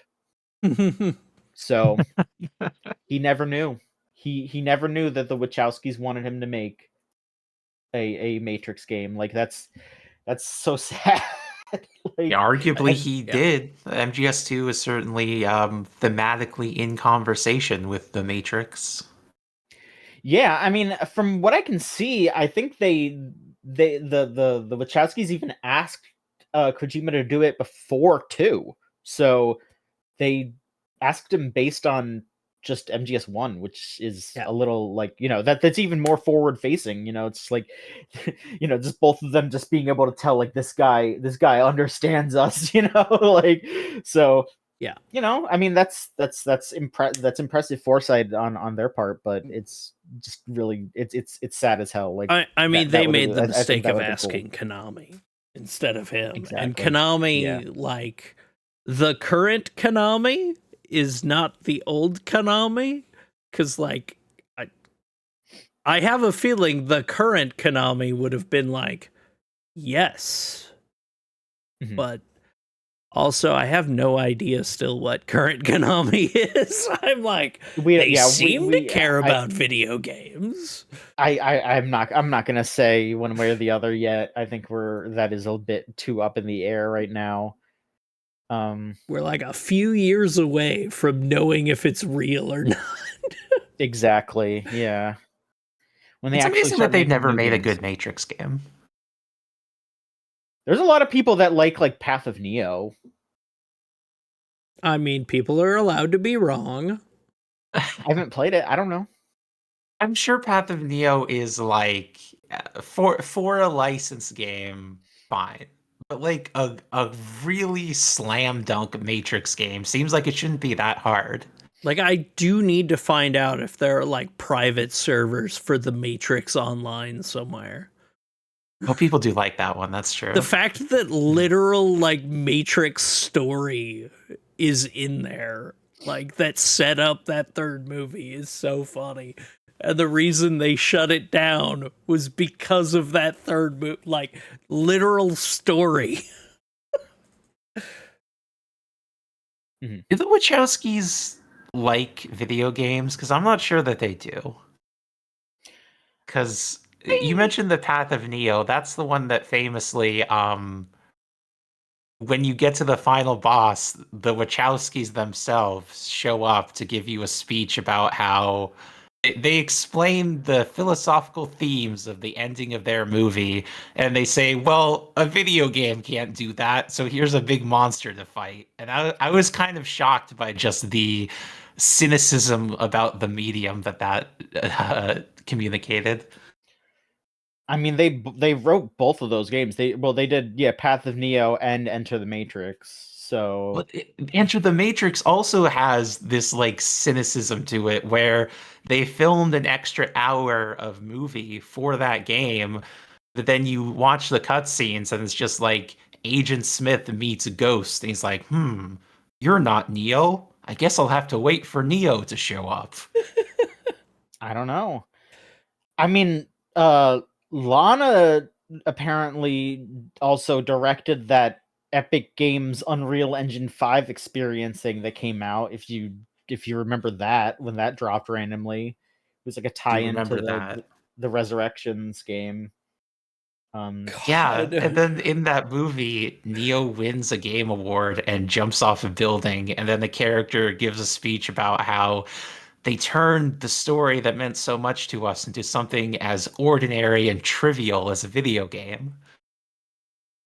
Yeah, I don't get it. I don't know. I Like it's a weird thing where it's like if they had maybe like if Enter the Matrix was the only thing that had happened, like if they had worked on one game and had talked a bunch of shit the whole time through it, that would be one thing. It's the fact that they keep going back to it. It's Yes. like why? If you hate it so much, just stop. Like you don't have to do this. I don't yeah. know. Yeah, and like Maverick saying in the chat, Speed Racer is like a video game as a movie. No, you know, no. like it is Speed extremely- Racer is just an episode of the anime as a movie. It's a lot of things. It's a lot of things. It is the greatest And they're- movie ever made. There are colors I didn't even know existed that I see now. I fucking love Speed Racer. It's legitimately one of my favorite movies of all time. Yeah, it's great. It's great. Like I'm not trying to, you know, I'm not arguing against that. I'm just saying it's just very strange that like you're saying, Crystal, that the Wachowskis seem to for some reason have a disdain for the medium, but also continue to participate in the medium. But I guess that's also kind of Matrix Resurrections at some points too, with like the fact that they made another Matrix sequel anyway. So And Neo works at a video game company. I don't know. Maybe like it just maybe the Wachowskis just don't like art, but still do it because they feel like they have to, which is just everything. I guess that's every artist. I guess when you think about it, I don't know. Is Matrix 4 the only external cultural representation of Keeley's Game Awards? That I can think of. What a one to have. Yeah, I mean, like it's literally like I mean, I think I mean they had I think they had Keanu come out during the Game Awards and like talked it up or whatever. But then yeah, like in the movie, his character's like, I won a Game Award, so I have to kill myself. Like, I don't fucking know. Look, I'm sorry if I won a Game Award and had to stand next to someone who smoked that much, I would die too because I'm allergic to cigarettes. I don't know.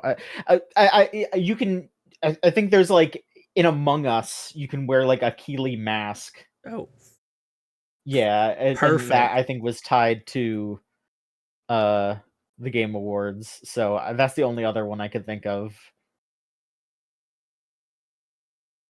I mean, yeah, we're specifically talking about the Game Awards because yeah, there is also the part the ending of Tar where we're with Monster Hunter and all that, which that also caused quite a stir as well. You know, where it was, you know, thinking that people were talking shit about video game music when it was more just like the fall of that specific character, and also maybe talking a little shit about video game music, but whatever.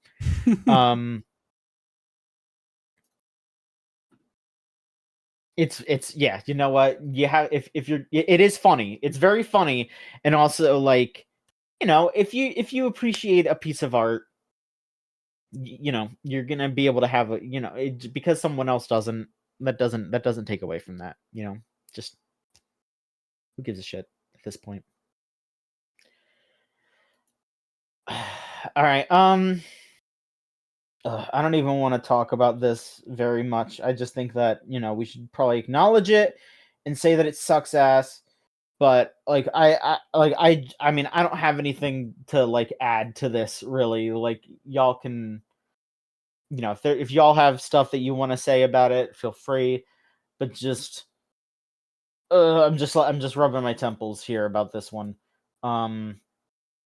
where the fucking the US government Twitter accounts keep making shitty memes with pop culture stuff, and they did like a Pokemon one where it's like gotta catch them all, and it's for immigrants. And they did the same thing with Halo because they announced the Halo remake, and they're doing like a destroy the flood, join ice, and it's like I don't want to talk about it for too long, because if I do, I will say something that'll put that. I mean, me saying this out loud right now is just me probably getting me put on the list. You know, So the best time to cancel your Game Pass Ultimate subscription was when BDS told you to. The second best time was the last time Microsoft fucked up and kept doing more anti-users. The third best time is fucking now.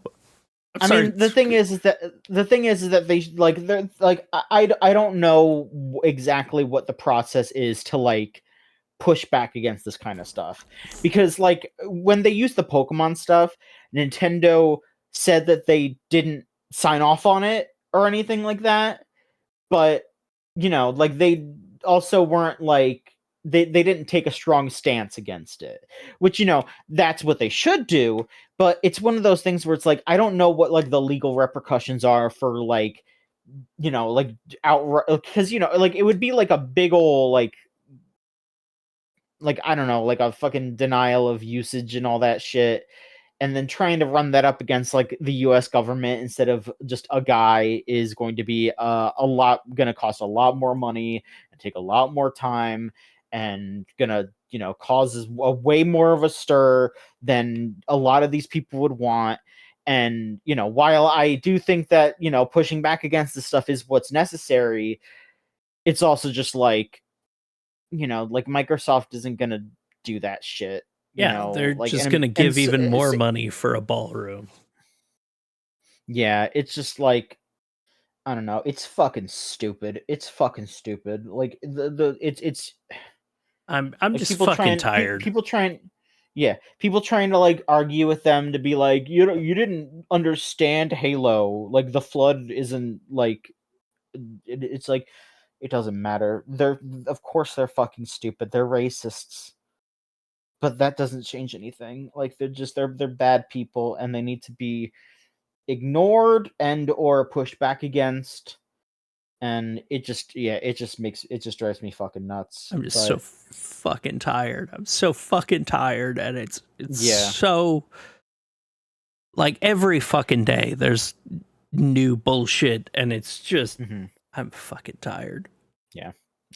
This whole incident got me thinking a lot about shooters generally, and like audience and critical posture towards them, because I think maybe they do understand Halo. Maybe this like isn't that big of a step past the themes and imagery that Halo has always communicated, right? Because like in Halo 1, the Marines are like an aliens pastiche, right? But then by Halo 2, they're really focusing on like these monstrous aliens are also religious fanatics, just like the Islamic terrorists that America is fighting. And then in Halo 3, they're making like World War II veteran interviews, crying stuff, a lot of commercials for ODST and Reach that are like, hoorah. By the time of Infinite, the intro to the multiplayer is like practically a recruitment ad. Halo's kind of always been flirting with this.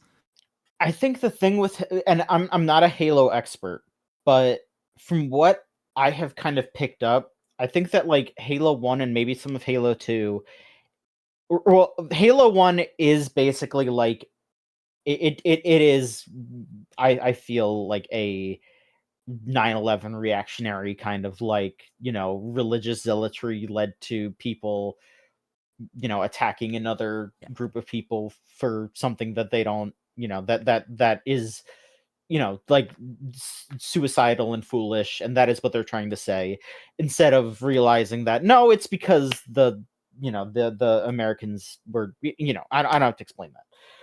But what the series goes on to do is it adds that, like, I mean, like the flood was there in Halo 1, but I think they sort of start to bridge the gap a bit into making it like a less about, these people are religious fools and they need to be purged, and more of a, hey, we can find a common ground and fight together thing for 2 and 3. And then after that, it's like, okay, so Bungie's not working on it anymore. 343 is, and now 343 is just doing whatever the fuck. And I mean, everyone I know doesn't like what 343 has done with the franchise. So, like, I think again, like, I think Rose would probably have more to say about that stuff. Like, but from what I've gathered, it does seem that, like, Halo is like more of a, it's showing some growth from the folks who made it, where it's like, hey, initially it was just like, oh, we don't understand these people, and they're fools for attacking us and being against us, and more of there's dangers that are bigger than us and we should work together kind of stuff. Look, as long as Keith But David is around, you always work with Keith David. Keith David is there. But yeah, I think that's more what it is. Like, I played through Halo 1 recently. I have to, if I were to really speak on all this, I would have to play the other, at least 2 and 3. But yeah, I mean, like, like having Arbiter be playable, like having a character who is on the other side of that conflict and being like, what we are, we are, like, our group is fighting for something that is self-destructive, and we can find a way to work together and defeat a common enemy. Like, I think there's still some aspects to that when applied to the the wars in Iraq and Iran and all that, where it's like, yeah, like that's still kind of applying a sort of villainy to the leaders in that area. But I don't think it's like one-to-one, just, oh, those people in the Middle East are evil, let's wipe them out. Like, I think Halo 1 was like Halo 1 would feel at times. So I don't know. Again, I don't want to like make full-on excuses, but I do think that there's like layers to it that are just completely ignored when you don't have any reading comprehension, and you're just like, the aliens are bad and you can kill them, and we call people over in America, we call people who come in illegally illegal aliens, so it's just like the Covenant, you can shoot them, it's fine. It's just like, whatever. Like, they have no reading comprehension because they don't care. They just want to feel like they are valid for their hatred. But you do solve problems by shooting the aliens with the guns. Yes, you do. Yeah. And like, thinking about the broader military shooter genre, Call of Duty, which is also Microsoft, Battlefield, which is EA. I feel like there's long been a critical posture towards them of like you said, they're getting better. They're moving in the right direction, but they can never really move away from the base thing that you do in the game, which is be part of an army that shoots enemy with gun. yeah. So I don't really think it's that far of a misreading for ICE to pick up on that.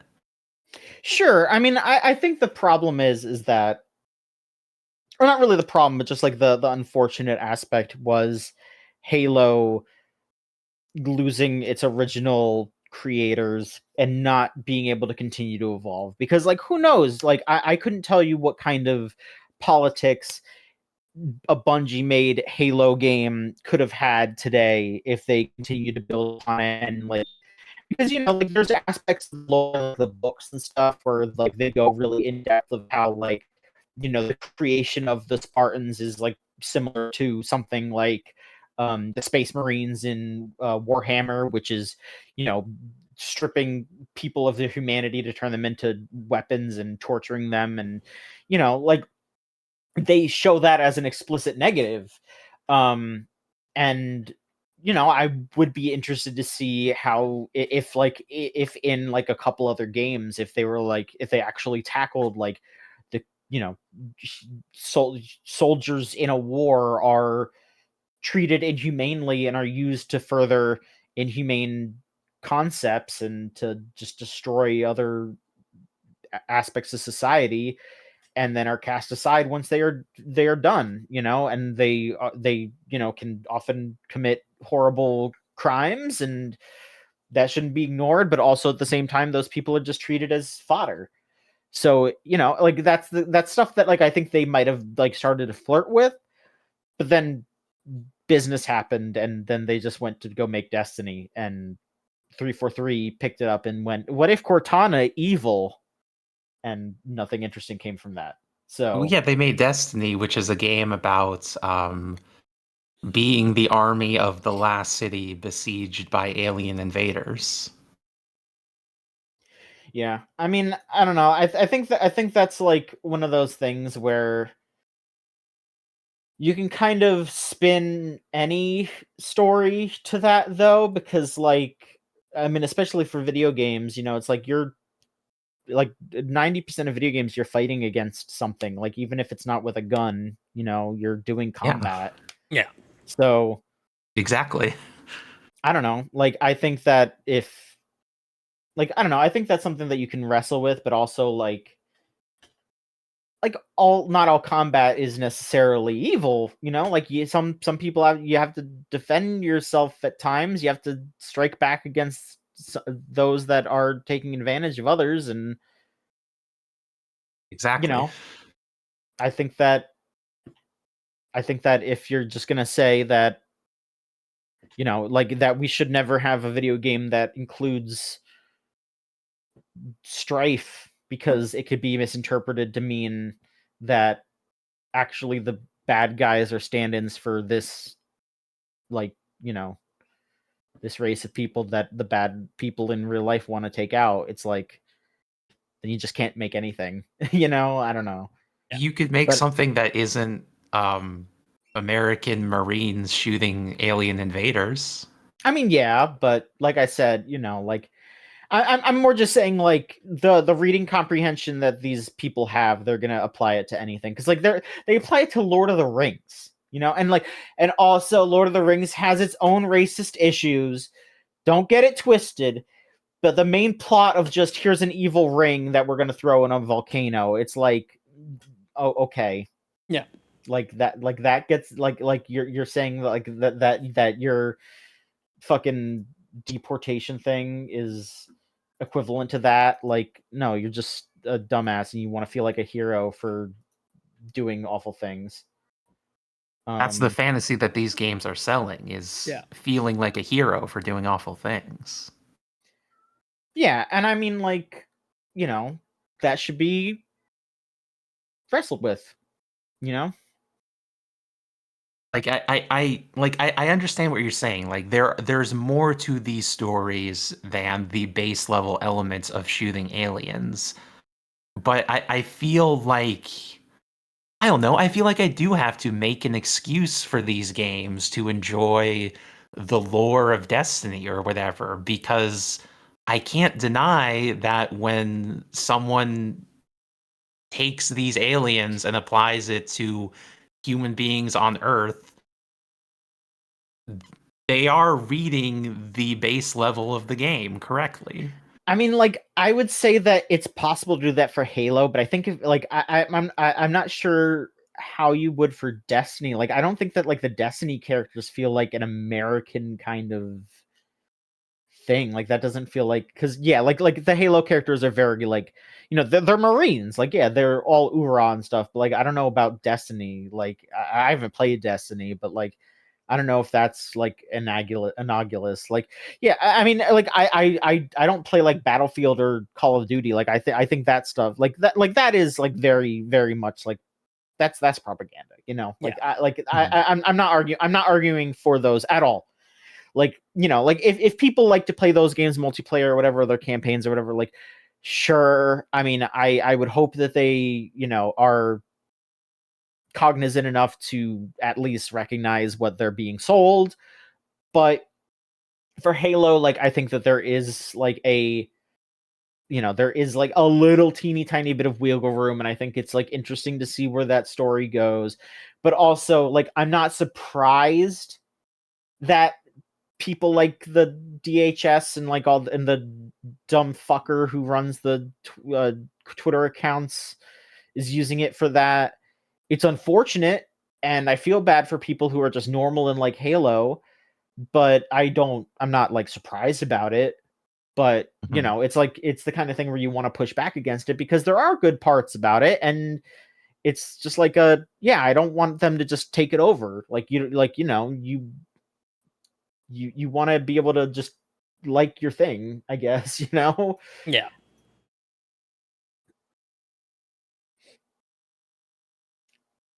I hope that makes sense. Like, I just, Yeah. I don't want to, like, I'm not excusing old Halo. Like I said, I played through that, and it is very apparent that it's just like, oh yeah, no, like the people who made this game were angered that a foreign group attacked America, and they felt like it was unjust. And then it does feel like over time they perhaps felt like there was more to it than that. And I think a lot of people had that same growth. And I think that's, it's kind of interesting to see that via a series of military shooters, but at the same time, it's a military shooter, so it can only go so far. Right. So, yeah, I mean, yeah, we do love Master Chief. I do like to see Master Chief. I like when he and Cortana have their little moments. Like, I still liked Halo 1. Like, I played through it, and I still liked it for the most part. Like, it's got good gameplay, but I was also just like, yeah, at sometimes, like, but yeah, it's just fuck. I mean, like, the people that run these ads and stuff should go to hell, and that's it.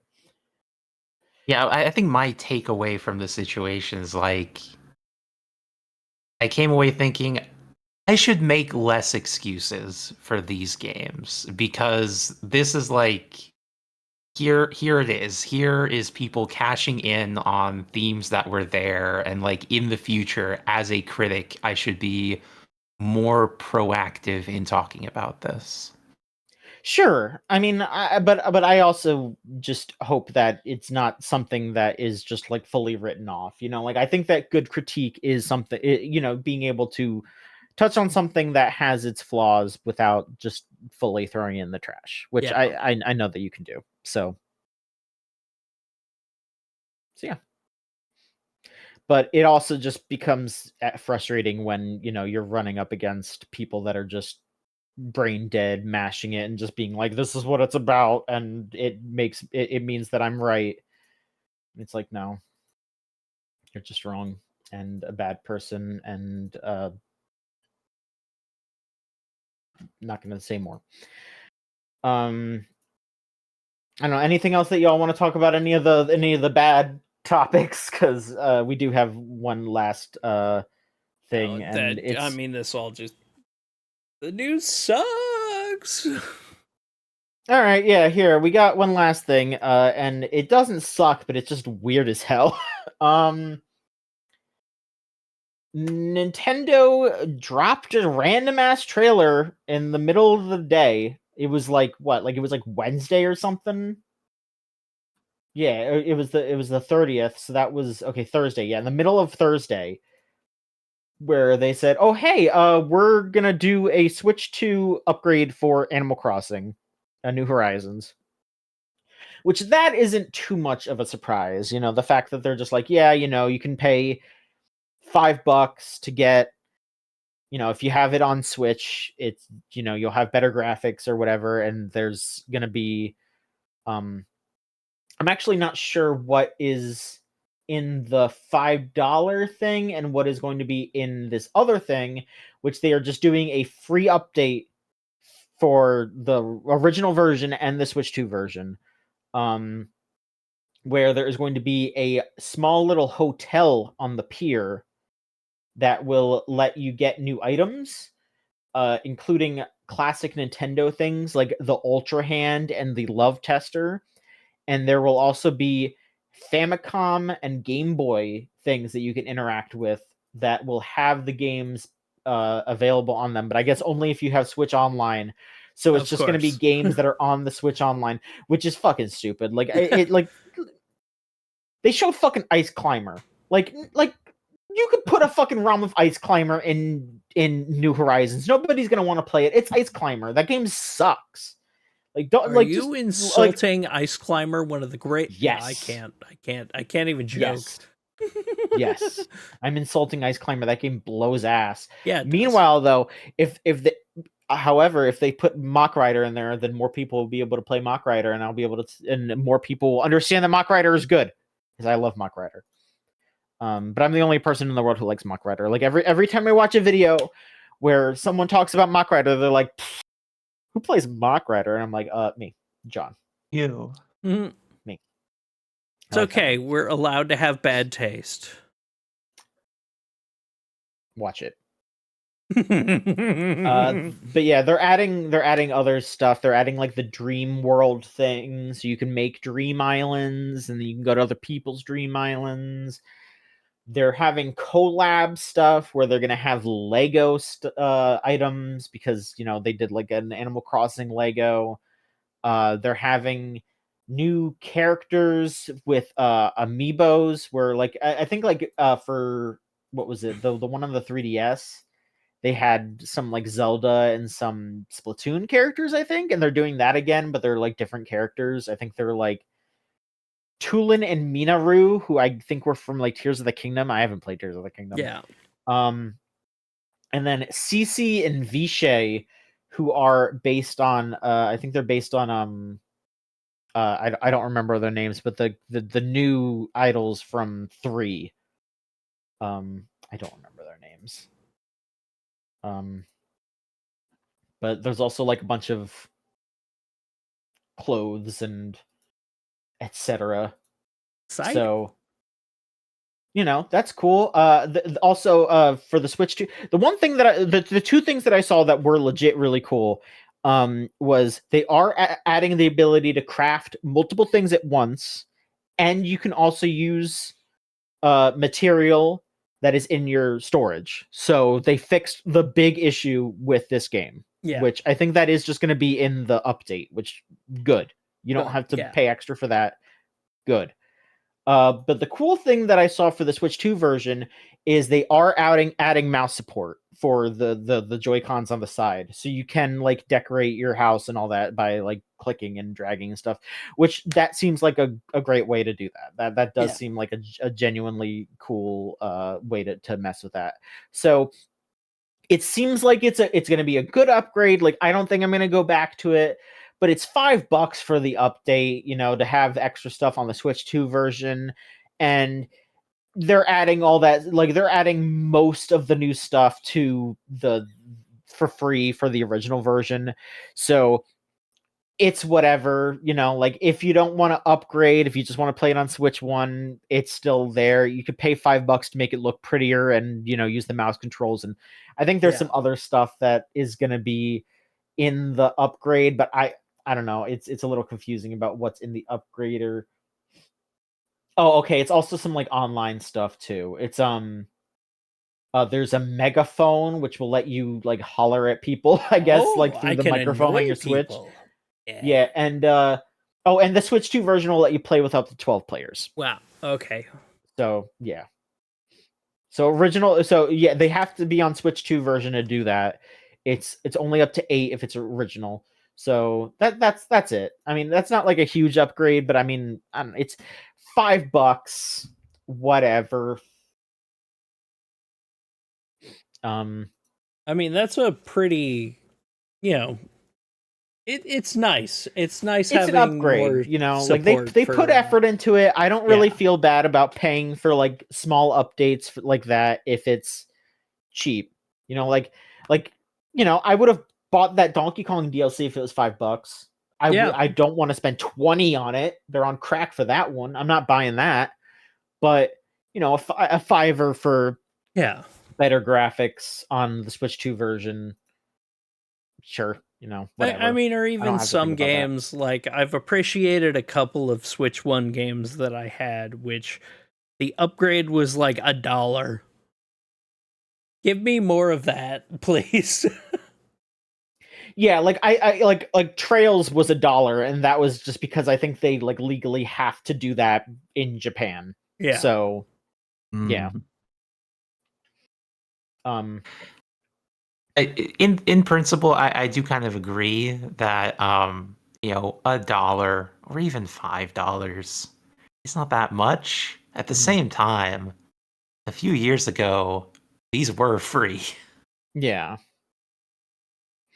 But again, the upgrade here is like 90% of it is just the free upgrade. So it's only if you're playing on Switch 2 and want to have a shit ton of people and also want it to like have the better graphics or whatever, but whatever. Yeah.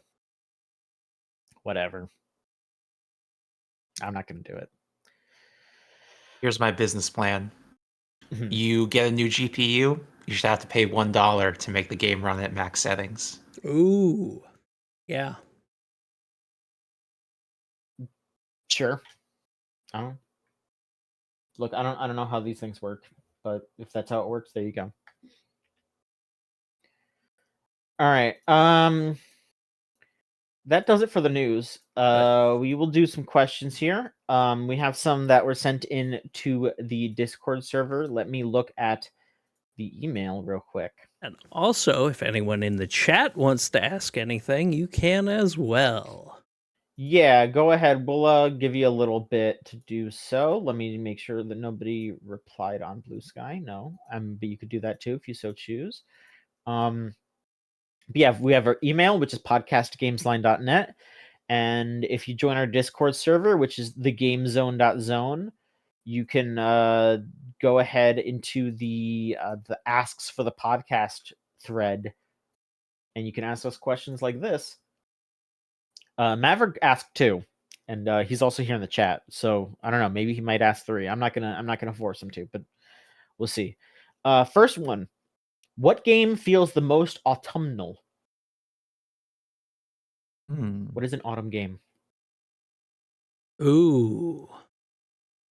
Let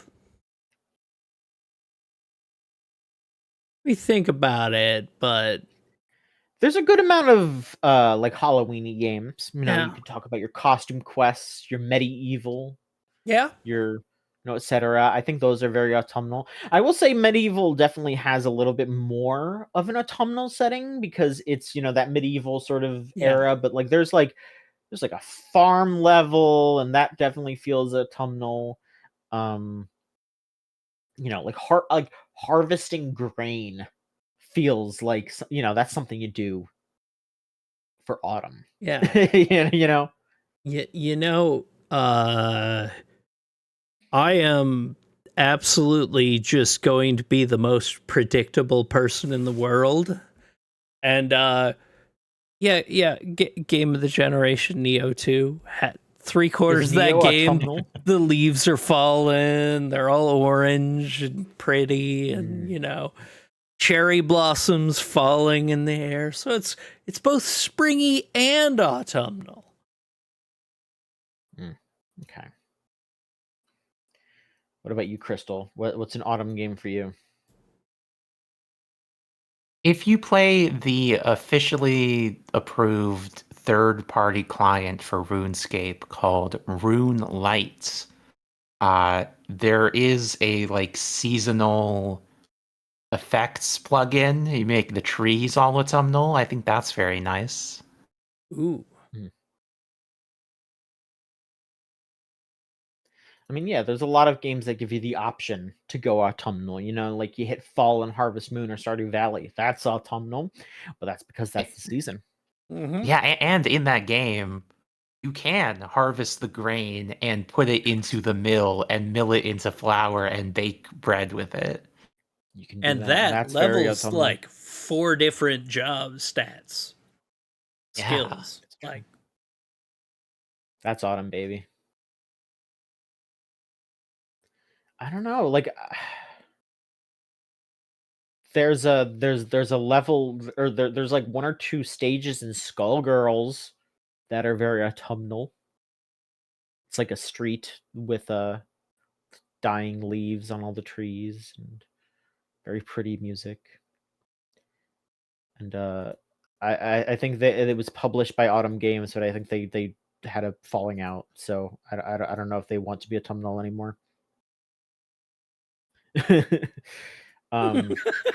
That's all I can think of, though.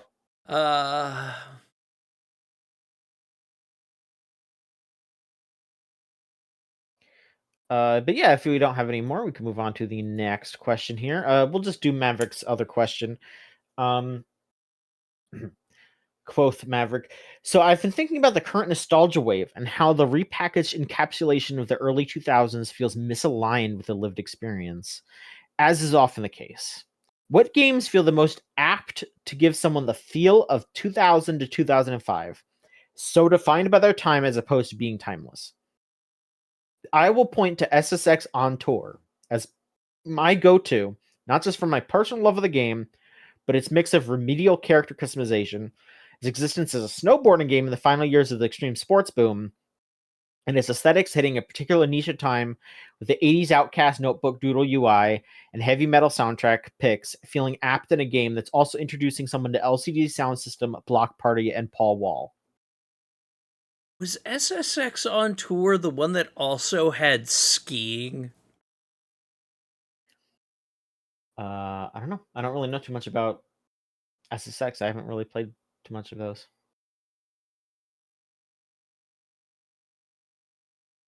I'm not sure. Yeah. Yeah, any of the SSX games I would feel Maverick saying yes. Maverick saying yes. Okay, yeah, I was gonna say, it's like, I remember I got that game simply because it added skiing, and I am a skier. I'm not a loser snowboarder. All Hey. those young whippersnappers and their snowboards. Psh. Watch it. Real old heads stand on 2 sticks, not 1.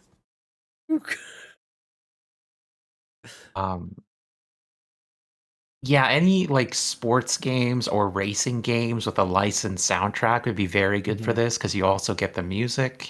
I was just gonna say any like I mean any EA Sports big game, and your NBA Street.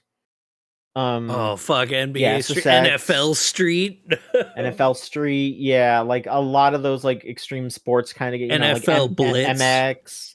MX versus ATV. A lot of that kind. I mean, that might have been a little later, but yeah, like that sort of era of like PS2 extreme sports game for sure. That is the era. I am that. actually glad right now that we are kind of getting that back with Tokyo Extreme Racer, which is just a fucking beautiful thing, because that is just a Tokyo Extreme Racer game. That is the same game as Tokyo Extreme Racer Zero from 30 fucking years ago. I did also see that there was an unlicensed basketball game that was sort of leaning. I don't know if it was going to be more of like an NBA Street kind of thing, but it was definitely leaning more into the arcade aspect. And then the NBA just gave them the license too, so it's more of a it's an actual NBA game now instead of just an arcadey like random thing, which I mean it has its positives and negatives. But that's interesting that they're more willing to be like, okay, yeah, we can make a more arcadey, like street game instead of, just doing the simulation, like 2K games over and over. Like we can do something a little more fun. The Sims, I think, is very good for yes, this. Yes, Sims 1, Sims 2, for sure. Absolutely. Sims, Herbs, Herbs Sims maybe, in the yeah. City. all the like spin-offs and stuff. Like I do like, like I think My Sims is a little after, but yeah, Maverick is also agreeing with you with the herbs. Yeah, the herbs is definitely in that style for sure. Like Guitar Hero. Oh yeah. Guitar Hero specifically. What else? I like GTA? yeah, Tony Hawk, like Thug especially. For positive and negative reasons, of course. Yeah, I mean, a lot of it's just like sports. Like that era just feels like an overlap of like a fantastical element of sports while also still being in the realm of possibility. Yeah. That's how that's how that era feels to me. If you want Racing and early 2000s, if you want the optimism of the end of history, Sonic Adventure 2. Oh hell yeah. yeah, that definitely works for sure. Yeah, I still think the most impressive thing is that we've had 3 Sonic movies and none of them have played City Escape yet. Is it not in Sonic 3? No? Oh. Live and Learn is in that, but not City Escape.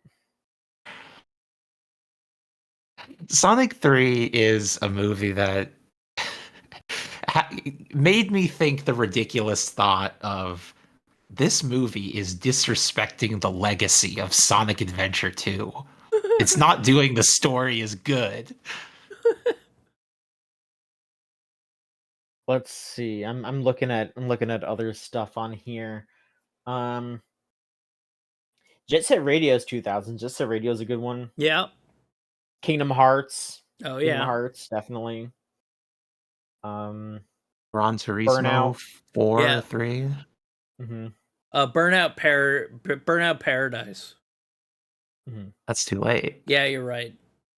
Yeah. Burnout 3, though. Yeah. Mm-hmm.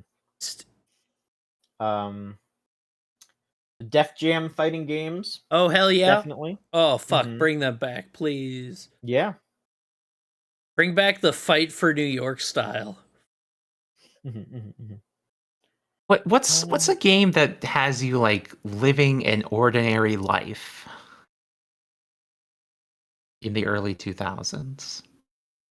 I don't know. The Herbs, Sims in the City. I like the GBA version of that a lot. That's pretty good. A dog's Who's Scout in the chat is just pointing out that this is just a PS2 greatest hits list, but also Yes, like, yeah, well, exactly, yeah, because the PS2 was the good console at the time. Like, yeah, that's the answer. Fucking the origins of like the 2K sports games back when they were actually good on the Dreamcast. Jack and Daxter and Ratchet and Clank are definitely in that vein for sure. I don't know about like Sly Cooper is its own thing, but like I still feel like Jack and Daxter and Ratchet and Clank are more that vibe that Maverick is talking about. Yeah. Yeah, I would say those are the answers that I would give. God, yeah, the PS2 is a good console. Final Fantasy X. Sure, yeah.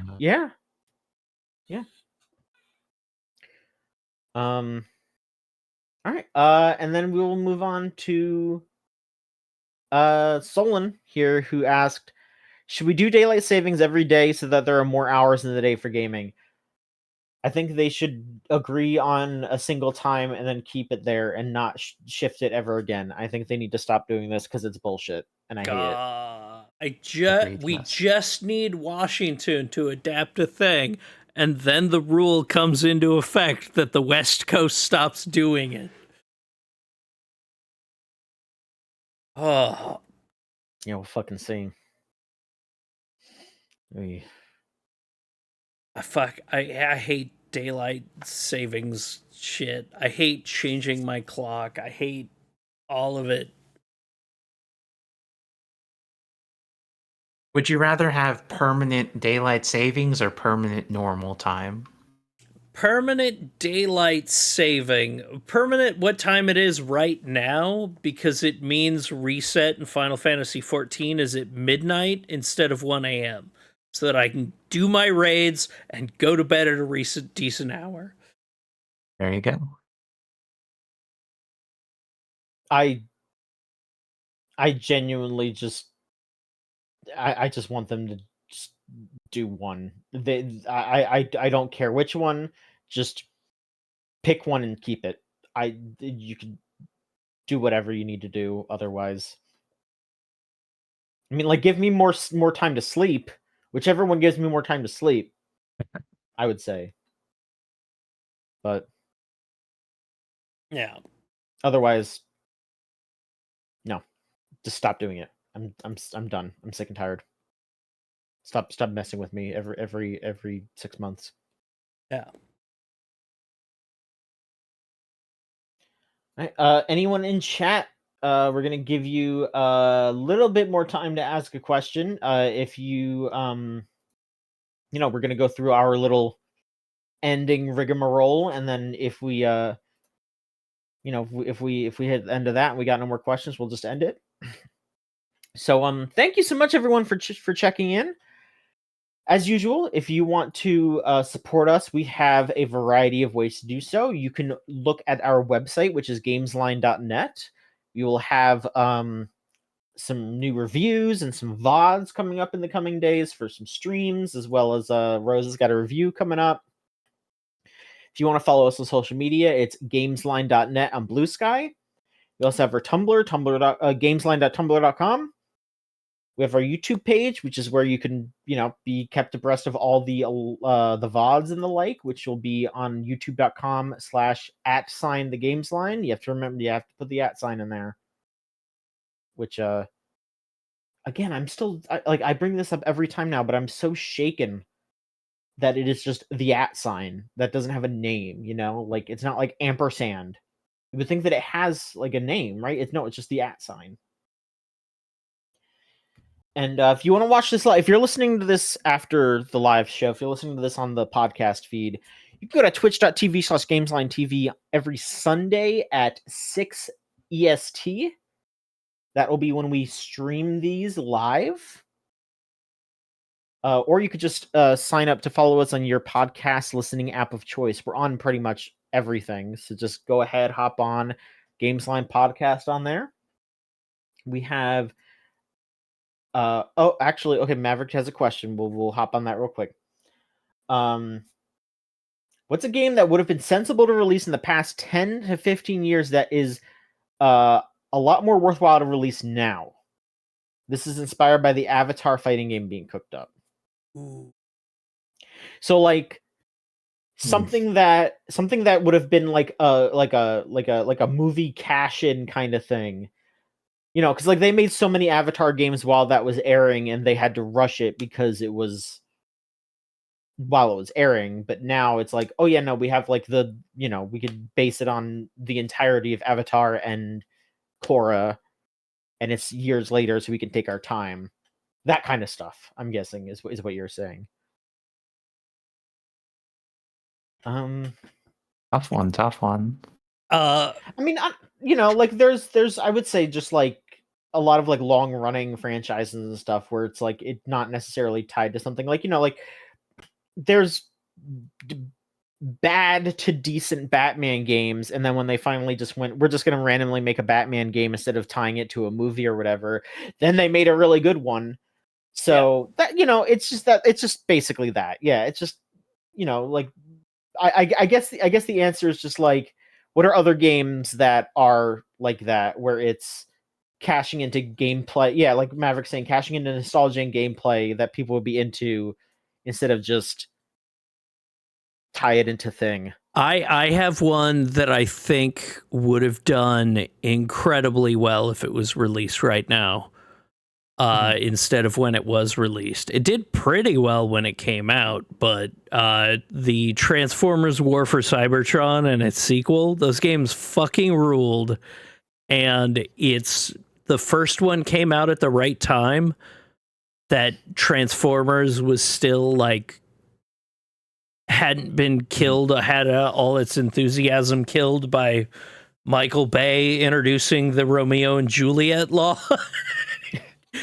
And like, but like, yes, give me the fucking, give me those War for Cybertron games now instead of when they need to relist those. They that would be great. I think those games would have done fucking gangbusters if they came out now. Same with Devastation. Like Platinum, that was like Platinum's flop era.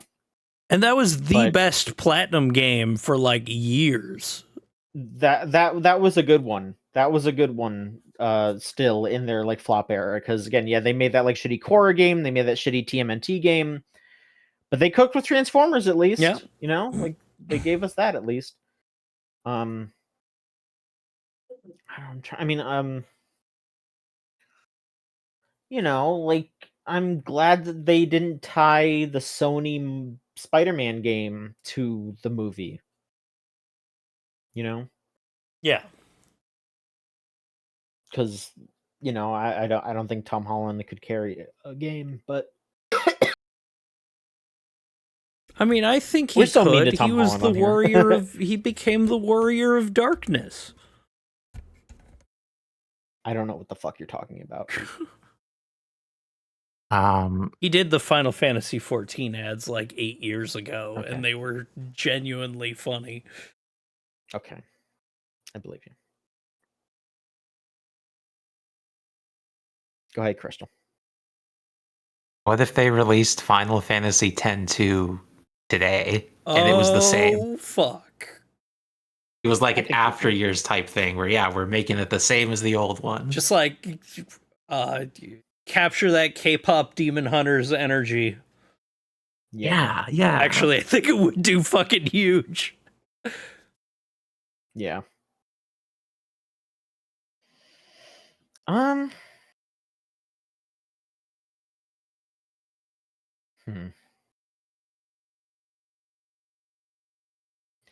I mean, I think it's interesting. You know, like Invincible's still going on, but like another fighting game that they're doing is that Invincible fighting game, and that definitely feels like something that they could have released right when that show came out, and instead it's like, no, it's like 3 or 4 seasons in or whatever, and they're getting like a really talented team to make it. And you know, like I'm not an Invincible fan, but it's definitely like, oh, okay, it seems like they do give a shit in some aspects, which is nice. I mean, yeah, it's like as close to this scenario as possible while this thing is airing, but I think that's also capturing just because everything I hate about Invincible really, really well. Sure, but I mean, I think also part of it is that it takes them like 3 years to make a season of that show, so that's also probably why.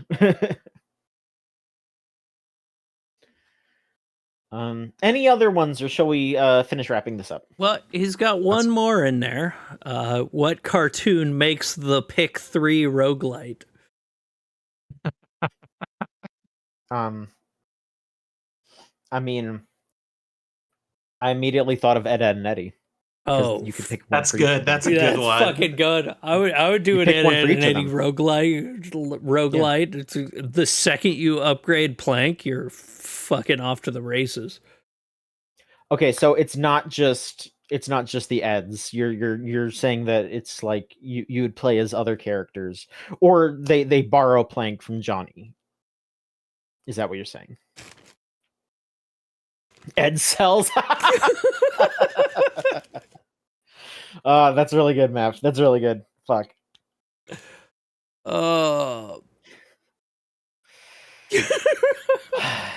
That's really good. Rogue Edison. All right.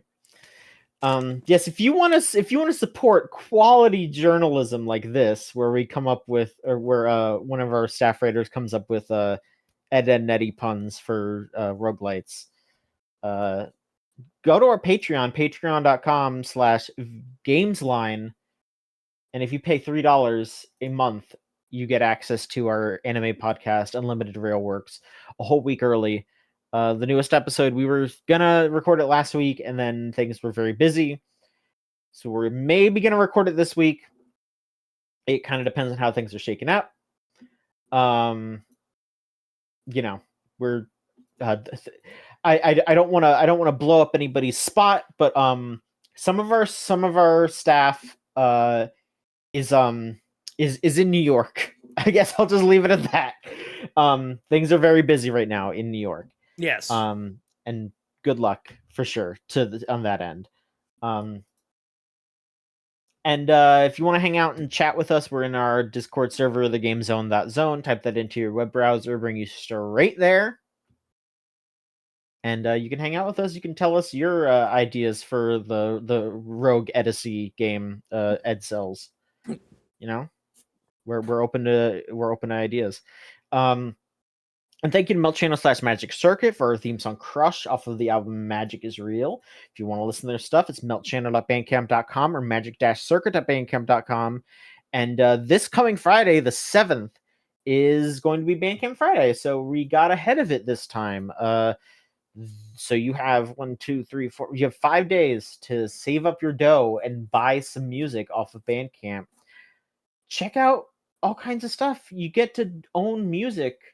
And you get to actually give the money to the artists. So you're not just dumping pocket change into their hand and just giving all the money to CEOs. Ooh. They get the money this time. So do that. Just in general, if you like music. Lorelai, where can people find you? You can find me all over the internet. Twitch.tv/JudgmentScythe, JudgmentScythe.bluesky.social. And if you're in the Northwest next weekend, you'll be able to find myself and my girlfriend at Geek Girl Con in Seattle. Thank you to women. Thank you to women. Krista, where can people find you? You find me at Arcane Crystal on Blue Sky. Next Sunday from 1 a.m. to 11 a.m., I will be doing a charity marathon stream playing Demon Souls at twitch.tv/videoentropy. Okay.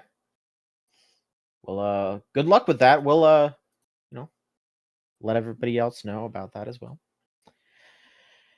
You can find me, john.gamesline.net on Blue Sky. Feel free to follow me on there and reply to all of my posts and tell me that I'm normal, because that'll hopefully help me do good things online. We'll see how it goes though, because at this point, I don't know. Yeah, just john.gamesline.net. Excellent stuff.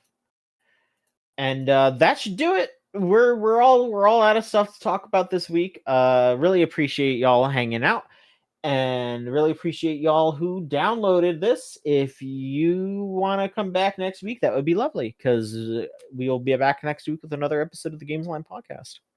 Have a good one. Bye-bye. Goodbye.